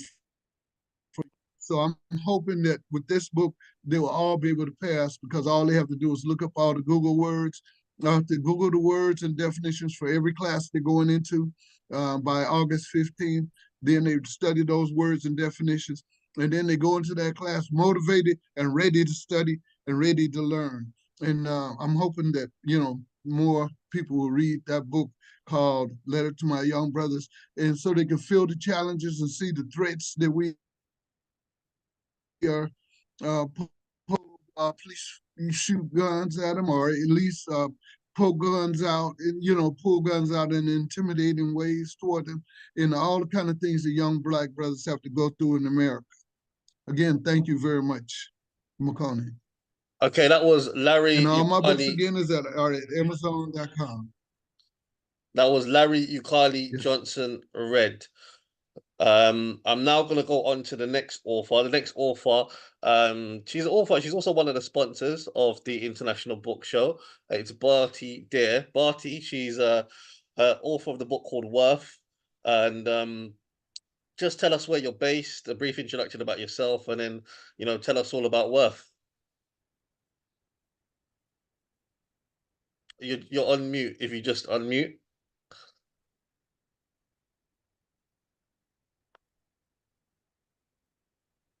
Thank you. Hello, can you hear me? Yes, yes. Okay.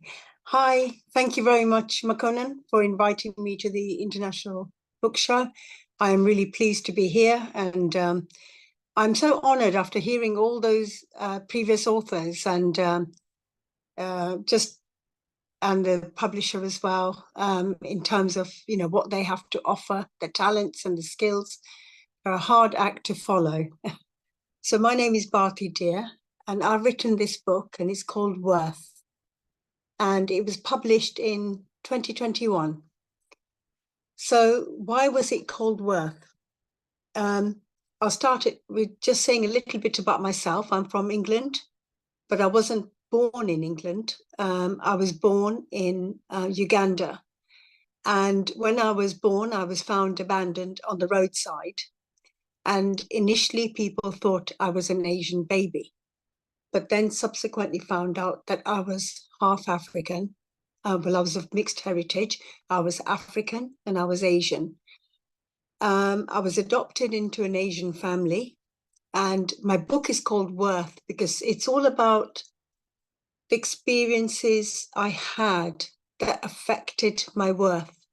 So I think for many children, you can have experiences, for many of us, we can have experiences that bring up our sense of worth and also bring our sense of worth down. So when I was, adopted into an Asian family, I had a very loving upbringing. My family accepted me totally for who I was, but I grew up hearing messages about myself in the Asian community itself, and just hearing messages about being African. And that's how I was perceived, that I was purely African. And it didn't matter what my culture, the culture that I was being brought up in was. It was my persona, my looks, that actually affected people's perceptions of me. So I dealt with prejudice on many different levels. One was about sexism. My family were told repeatedly, why are you adopting a girl? Why not a boy? Boys at least are not going to be a burden on you, but you're adopting a girl and she's a black girl at that, and she's going to bring a big burden on you. Who is going to marry her? The second prejudice I encountered was around racism. So of course I've talked about in my book about being partially African. And, in the 60s and growing up in Uganda, and I think a lot of us can resonate with the prejudice we've experienced for having an African heritage. And so being brought up in an Asian community who looked down on Africans and didn't see my sense of worth and didn't want to acknowledge that I had any worth as a human being. And it wasn't just the Asian community, it was also other parts of the community where people did frown upon dual relationships or dual heritage children. So that was both from the African part as well as the Asian part. And then you had the white missionaries out there. So, just growing up, becoming aware of that prejudice around race. I also had, experiences of people just generally being very prejudiced about my illegitimacy and actually questioning, my parents about why are you adopting an illegitimate child? I grew up with messages where people said openly to my face and to my parents that I was going to end up being like my birth mother, and I was going to end up having an illegitimate baby myself, and I was going to end up bringing great dishonor on the family. So those sort of messages really affected my sense of worth. And I'm just going to read out now a little bit of an excerpt that was really my epiphany moment when I decided that things needed to change. And by now I was well in my early 20s. So I wanted to live life without having to worry about other people and what they thought of me. I'd spent years agonizing over what strangers, as that's what they were in reality, thought of me. I'd let their words affect my worth to the point where I saw nothing worthy about myself. I'd grown up surrounded by both Eastern and Western ideas of beauty, finding myself wanting in all areas over and over. I made a vow there and then. I was never going to hurt myself again or give people the power to bring me down. With this in mind, my worth could only grow from here. I was so much more than just a shallow thing as looks. I decided to take control by deciding that those hurtful words would no longer control me. I'd no longer give them the power.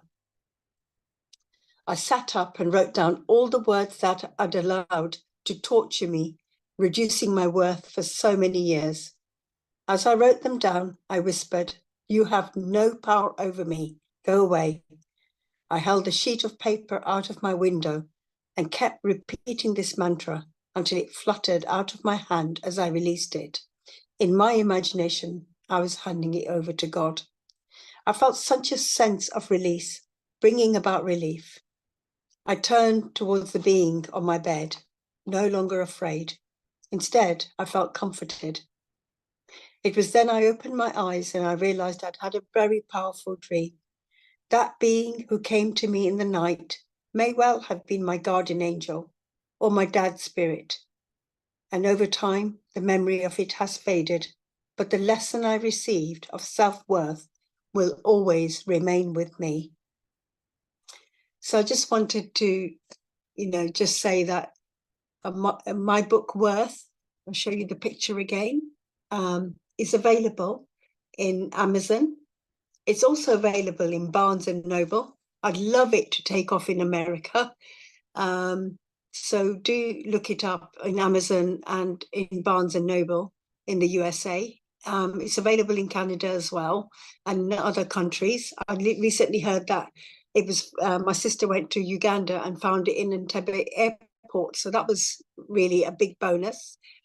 In the UK, it's available on Amazon, and it's available in all the leading bookstores such as Waterstones and W.H. Smith online. And you can, you can ask the bookstores to actually purchase it to sell. So just want to say thank you very much for listening to me. And thank you very much, Makonnen. I appreciate this very much. Okay, so it's Barty Durr. It's always a pleasure to have you on the International Book Show, and it's good to have you back after a short break you had of a few months out. So it's great to have you again on the International Book Show. Right, I'm now going to go on to the next author who's the speaker is Timolade. So Timolade, if you would like to come on, please unmute yourself, turn your video on, let us know where you're based first and foremost, tell us a little bit about you, and then we want to know all about the book you've written. Hi everyone. Hi Makonnen. Apologies, my camera is broken. I don't know if I can still go on with this, but I just realized it today. If it's broken, we can just do audio only if that's the case, because you're not able to show. Yeah, you can just do audio and tell us about your book. I'm going to try and get your book cover up so at least people can see your book cover. So I will share the screen on that on my end if you want me to, or you can share it on your end. Do you want me to do it on my end, or do you want to do it on your end? Yes, please do it on your end. Thank you. Okay, just give me a few moments. You can still speak, and then I'll get up while you're doing that. Okay, thank you. Hi everyone. It's a pleasure to be here. My name is Timolade Adelaja. I'm a photographer, a poet, and a writer. I was born and raised in Nigeria, and recently I moved to the United Kingdom. I've been a photographer for more than 7 years, and I've had the opportunity to explore and travel extensively, especially within Nigeria, to document the geographic beauty, the rich cultural heritage, and the ethnic diversity, inspiring me to write the book, which I titled Behind the Viewfinder.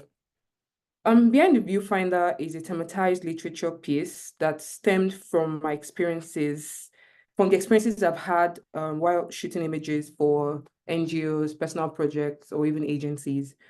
It's a 42-page book built upon the tripod of photography, poetry, and prose. In this book, I used writing to further communicate the message in my art. I found it as a way of reaching my audience through a more meaningful way, and I used this book as a creative challenge to demonstrate my versatility, creativity, and skill across different medium. The inspiration behind this book came from my realization that beyond merely capturing images, there is a compelling need to narrate these stories to engage my audiences further and offer a unique interpretation of events. My passion for capturing moments through the lens, my love for expressing emotions through poetry, and my desire to combine different forms of art to create an immersive experience for my readers, and also to appeal to my audience's visual, mental, and emotional faculties. My creative process when writing this book was I started by identifying the themes I wanted to explore. I explored themes like power of unity, resilience, collective action, transformative power of artistic expression, etc. And then I curated a collection of photographs that resonated with these chosen themes. I looked for images that evoked strong emotions or showcased unique perspectives. And then I wrote the poetry that complements the mood, tone, subject matter of each photograph. After that, I did a careful examination of each photograph poetry pairing to ensure that they did actually complement each other. And then I got feedback from my trusted peers and editor. I used their insights to further refine my selections to improve the overall coherence and impact of this book. My background as a photographer influenced my writing in several ways. My keen eye for visual storytelling in photography translated to the heightened awareness of imagery and symbolism in poetry and writing generally. I'm adept at creating vivid descriptions that evoke mental images in the mind of the readers. Also, just as I strive to capture emotion and mood in my photographs, my writing is focused on exploring and expressing the complexities of human emotions. Lastly, my background as a photographer has fostered the interdisciplinary approach to my creativity, inspiring me to explore the intersection between photography and poetry, for instance. I can draw inspiration from my experiences in photography to inform and enrich my work in writing, leading to a multidimensional artistic project. I'm hoping that my readers, I'm hoping the experience that my readers take from this multimedia piece is inspiration. I want it to serve as a source of inspiration and creative stimulation for them. I want it to spark their imagination and encouraging them to explore their own artistic and artistic passions and pursuits. Also, encouraging my readers to interpret and engage with my work in their own unique ways, inviting them to reflect on the themes I presented in this book and find personal meanings and connection within the imagery and text. Lastly, I'm aiming to evoke a range of emotions in my readers, from joy to wonder, to contemplation, to introspection, through the synergy of visual and written storytelling. Part of the themes I explored in this book, for instance, Power of Unity. In the book, there's a piece that I titled Political Possessions. I talked about the memory of an important moment in Nigeria's recent history, where police brutality was fought with the collective will of the youth. The demonstration rocked the country for about 2 weeks, and it led the government to agreeing to disband SARS and set up judicial panels of inquiry to investigate the widespread allegations of the abuse of the SARS officers. So that's a summary of my book. I would drop a link in the chat as to where you can get the book on Amazon. Thank you so much. And the title of the book is Behind the Viewfinder, Timolade. Can people see the screen that's shared? Actually, I've shared a picture of the photograph of your book cover. I don't know if people can see it, but I've shared the screen. If someone could let me know. Oh, yes, I can see it. Yes. Okay. The book, so Behind the Viewfinder, it's available on Amazon. Timolade, she's also going to put the link to where her book can be purchased in the Zoom chat as well. So I'm now going to go on to the next speaker, which is Sister Leggett from Nubian Nagis Books. So Sister Leggett, she's actually a book seller. So yeah, please start by introducing yourself. Tell us where you're based. Well, I know where you're based, but for those who don't know where you're based, yes. And then tell us all about your books. You got 10 minutes, Sister Leggett. I've got 10. Okay, thank you. Greetings, everyone. I am Sister Leggett of Nubian Nagis Books, and I've been doing the books for a number of years now, and I've met I call him Prince anyway, Prince McConan for several years. So ever since he started the Black Book Show, I think it's the second month or the third month, I became one of the sponsors of the book show, and now it's called International. So well done, Prince McConan.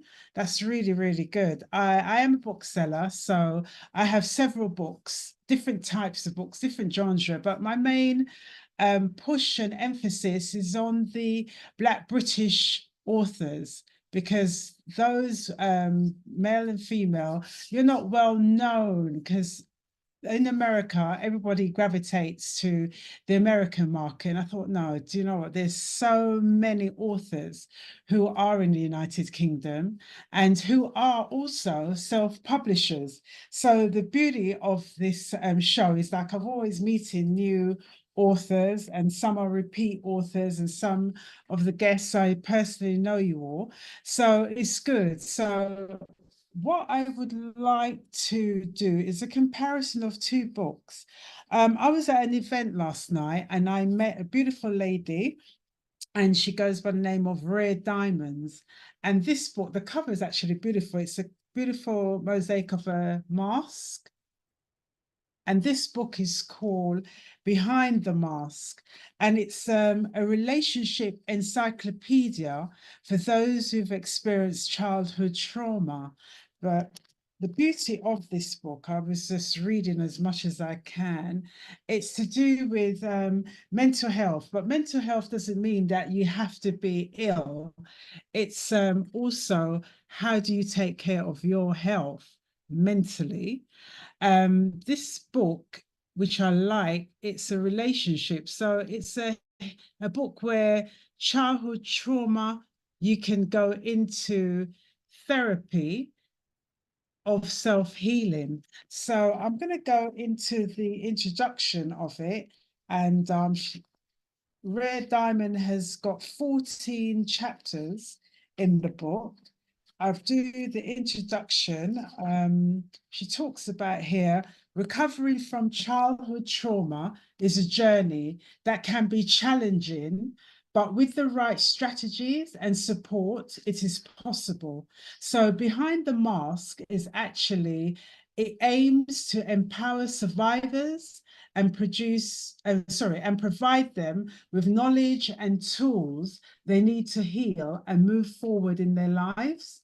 Behind the Mask is also a guide to trauma survivors to have a better understanding of childhood trauma and provide a set of practical tools to aid their recovery process.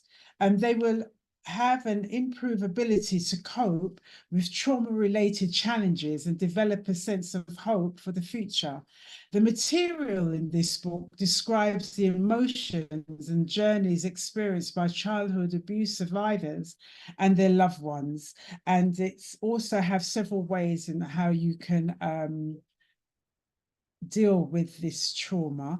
But what I like about the book is that the book gives you the raw truth in your face, no apologies. It is what it is. And now Rare Diamond is sharing it with you.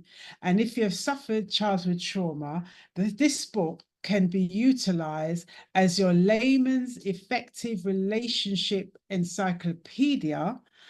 Once you have applied the correct tools to heal self, you will acquire the flexibility to deal with everyone else. This book is a spin-off from the Wide Open Space book, and there is a warning. The narratives in the book may cause triggers or flashbacks. So we've actually got real people who's actually clients who have been entrusted to Rare Diamonds to talk about their experience. So some of the chapters, it talks about manifestation of poor mental health and abuse, personal development, thank yous, gratitude and appreciation, etc., etc. And at the crossroads and to the formidable survivors and additional recommendations. Now, as I said, you know, it's not easy going through life. And so we all have our ups and downs. And I always encourage the authors to do as best as you can. Sometimes you have so-called writer's block. And then another time it's all go, go, go. So I just encourage you to do your best and to deal with everyday activities in order for you to get there, which is starting your book. I know you're going to have challenges, but to actually finish your book, and hopefully you can self-publish. If not, find a brilliant publisher who will be able to complete, proofread, and to have your book published. Right, just a quick one. I'm actually promoting the Bob Marley book, So Much Things to Say, and it's by his manager, Don Taylor. And Bob Marley's life is absolutely fantastic. It's so interesting. And I'm glad that I met Rare Diamonds, because now I'm going to compare it. He went through a lot in his life, absolutely traumatic. That didn't stop him from, as the book says in Rare Diamonds, it didn't stop him from going forward. For all what he encompassed, he literally had ways of self-healing, and he did that through music, and he did that through playing football. If he wasn't a musician, I reckon he would have been on the Jamaica team for football. He was very, very good at it. And now looking at, I actually went to see the movie twice.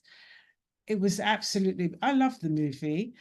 It shows you how one could overcome the challenges, and in spite of him being this big reggae international artist, he sang about what he actually went through everyday life, as well as what was happening in Jamaica at the time, and the political atmosphere, which with the two parties, is it People's National, PNP, and the Jamaica National Party as well, and all what had happened. And as you know, some might know that, you know, he wanted peace. And so he had the two political parties join hands, and he was in the middle, and he wanted that one love. And of course, you know, he actually got shot as well, came to Britain on the self-exile journey. So that was part of a traumatic time as well. Wrote some songs. So now listening to his music and his words, amazing. A self-healing. Sometimes when you listen to a particular Bob Marley song, you can resonate with it. It just brings back, for some people, memories, but it's a self-healing. So we as Africans, we use music as therapy as well. So I would say to the authors, you know, put on some music. And yes, I'm going to say it, classical music is our music. And it's beautiful to listen to classical music at times. It does something to your mind. And the Moors, I will mention the Moors who went to Spain and civilized, especially southern Andalusia, and they used a lot of music. They had a special guitar which were round bottom belly, and they would put it on their client's stomach, and they would string the guitars. That was a form of healing as well. So flip's sake. Anne-Marie, Wagwan, what are you saying? Yes. I'm really sorry. I'm really sorry. I thought I was on mute. Sorry. Okay, no problem. It's okay. It's okay. McConan, how am I doing? You can wrap it up. You can spend a couple more minutes to wrap it up. Time-wise, yeah. So I was just saying, as the quote from Bob Marley is, the music, you know, message in the music, you see. And what Rare Diamonds have done is message in this encyclopedia. It's thick. I started to read it, but I know that I'm gonna finish this in no time, because it's just absolutely, I'm just sucking it up. It's literally, it's like a vacuum. And I'm like, whoa, I've already read the introduction. Sometimes you read the introduction and you think, all right. So now I'll be on chapter 1, you see. So I will be talking with Sister on her book, and you know, she'll find out how I'm getting on. And another quick plug on the N word, which is very, you know, how we don't like that word as it is, and that's very traumatizing. And if anybody call you that, it does trigger again, and that's generational trauma that we all have from our ancestors going through the Middle Passage, and we are the survivors of all that, and we have generational trauma. And I'm going to come back to Bob Marley. He had generational trauma. And I'm going to plug a lady called Amuna. She's on YouTube and we read in the book. She's actually a book reviewer, and she's read the 3 books by Cedella Marley, Rita Marley, and I think there's another book, but she will be dealing with this. Her channel, going through it, and it's talking about generational trauma, and Bob Marley played it out by having all these children, and it's just situational. Lord my God. So I'm glad that I actually met Rare Diamond last night, and I can go through this book, and I will be having this book on my table, you know, and it's going to help each and every one of us to overcome. And some of the generational trauma, you have to bonnet, sorry, you have to talk the little patois. You have to bond that, get the help and bonnet, because it's not good, because you cannot now pass it on to the next generation. You've got to deal with it. But the first person you deal with is yourself. You have to deal with self in order to help everyone. And Rare Diamond has gone through a lot of trauma, and because of her trauma, she has through her therapy has been able to actually write a book, which is an encyclopedia. The book Tickety, but it's nice, and it's I love the way it's laid out, and it's not too daunting, and in order to help all of us. So McCon and me done. Yeah, so Okay, thank you again for having me on the show. Sister, just mention how people can contact you, how they can get hold of you. Oh, wow. Nubian Nigist Books, NUBIANNIGIST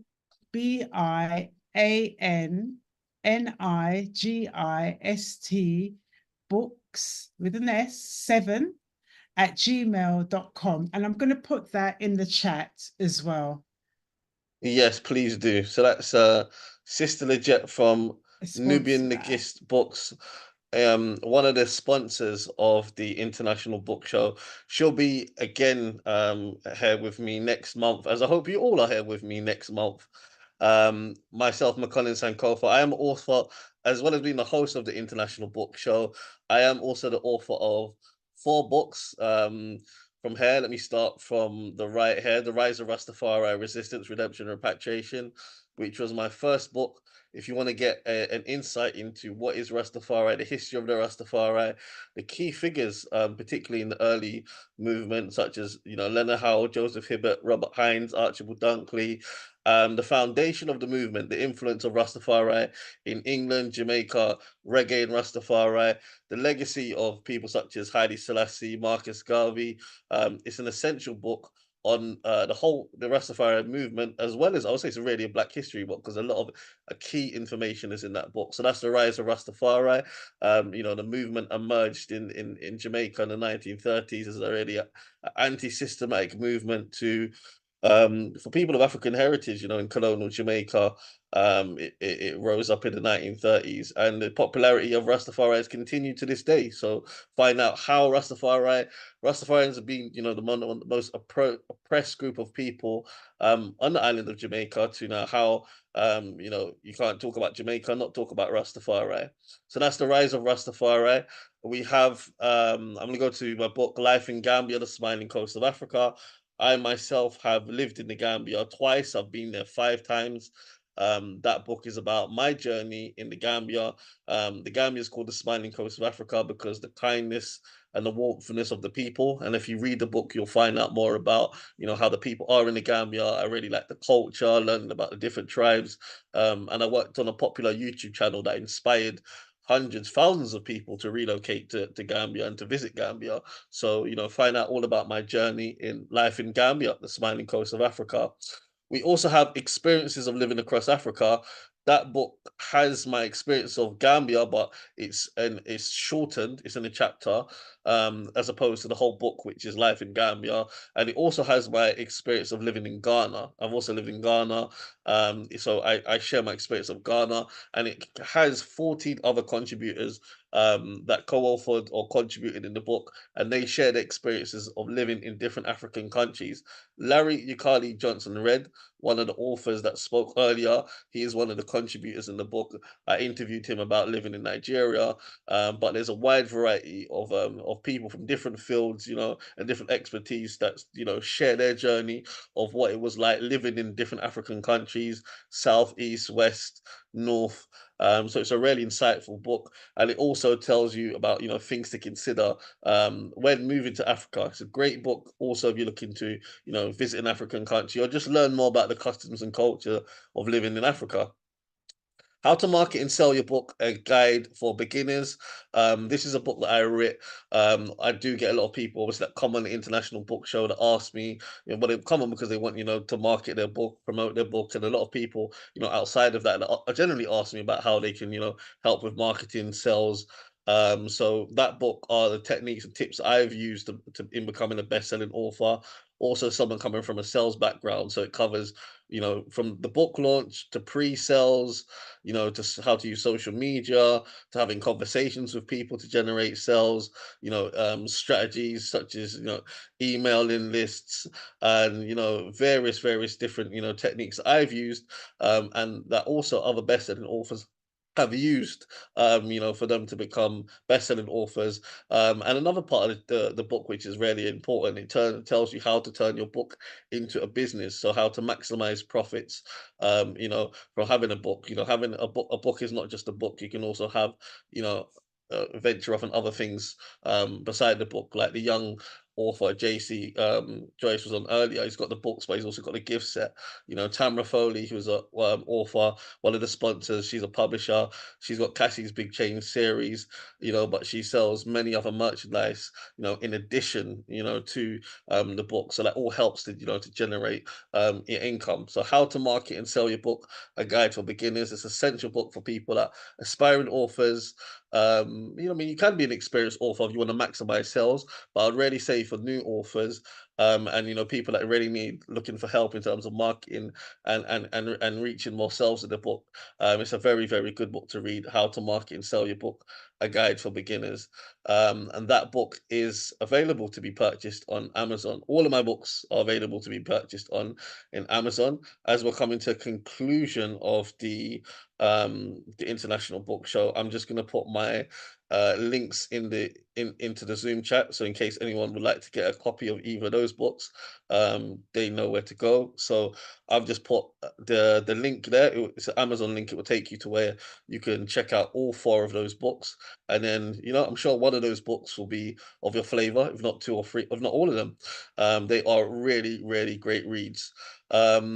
Just a couple of things before we go now. The best place to stay in touch in regards to information pertaining to the International Book Show is the Facebook group. If you put in the International Book Show on Facebook, you'll be kept up to date with the latest information, such as not only the virtual book tours, but the radio shows, the podcasts, and you'll be able to also watch the recording of this live show. This is recorded, it's on Facebook, so as soon as this Zoom finishes, you can go back on Facebook and watch it.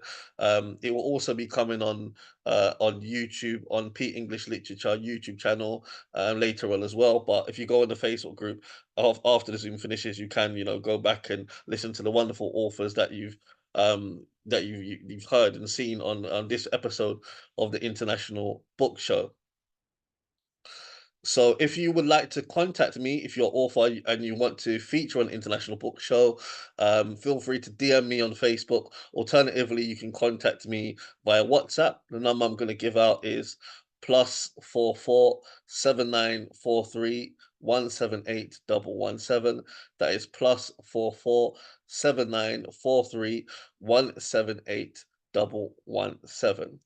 At that point, I would just like to thank you all for attending the International Book Show, all of the authors that spoke, Sister Legit, and also you guys for watching. I know some of you celebrate Easter, for particularly for those people that have given up your Sunday to make sure you can check out the International Book Show this evening in the UK. But please join me again next month. It will be on Sunday the 28th of April, which is the last Sunday of the month next month. Well, we'll do it all again. We'll have another fantastic lineup of authors, to educate, entertain, and inspire you. But for this episode of the International Book Show, I would just like to say thank you all for watching and listening, and goodbye to everyone. Goodbye.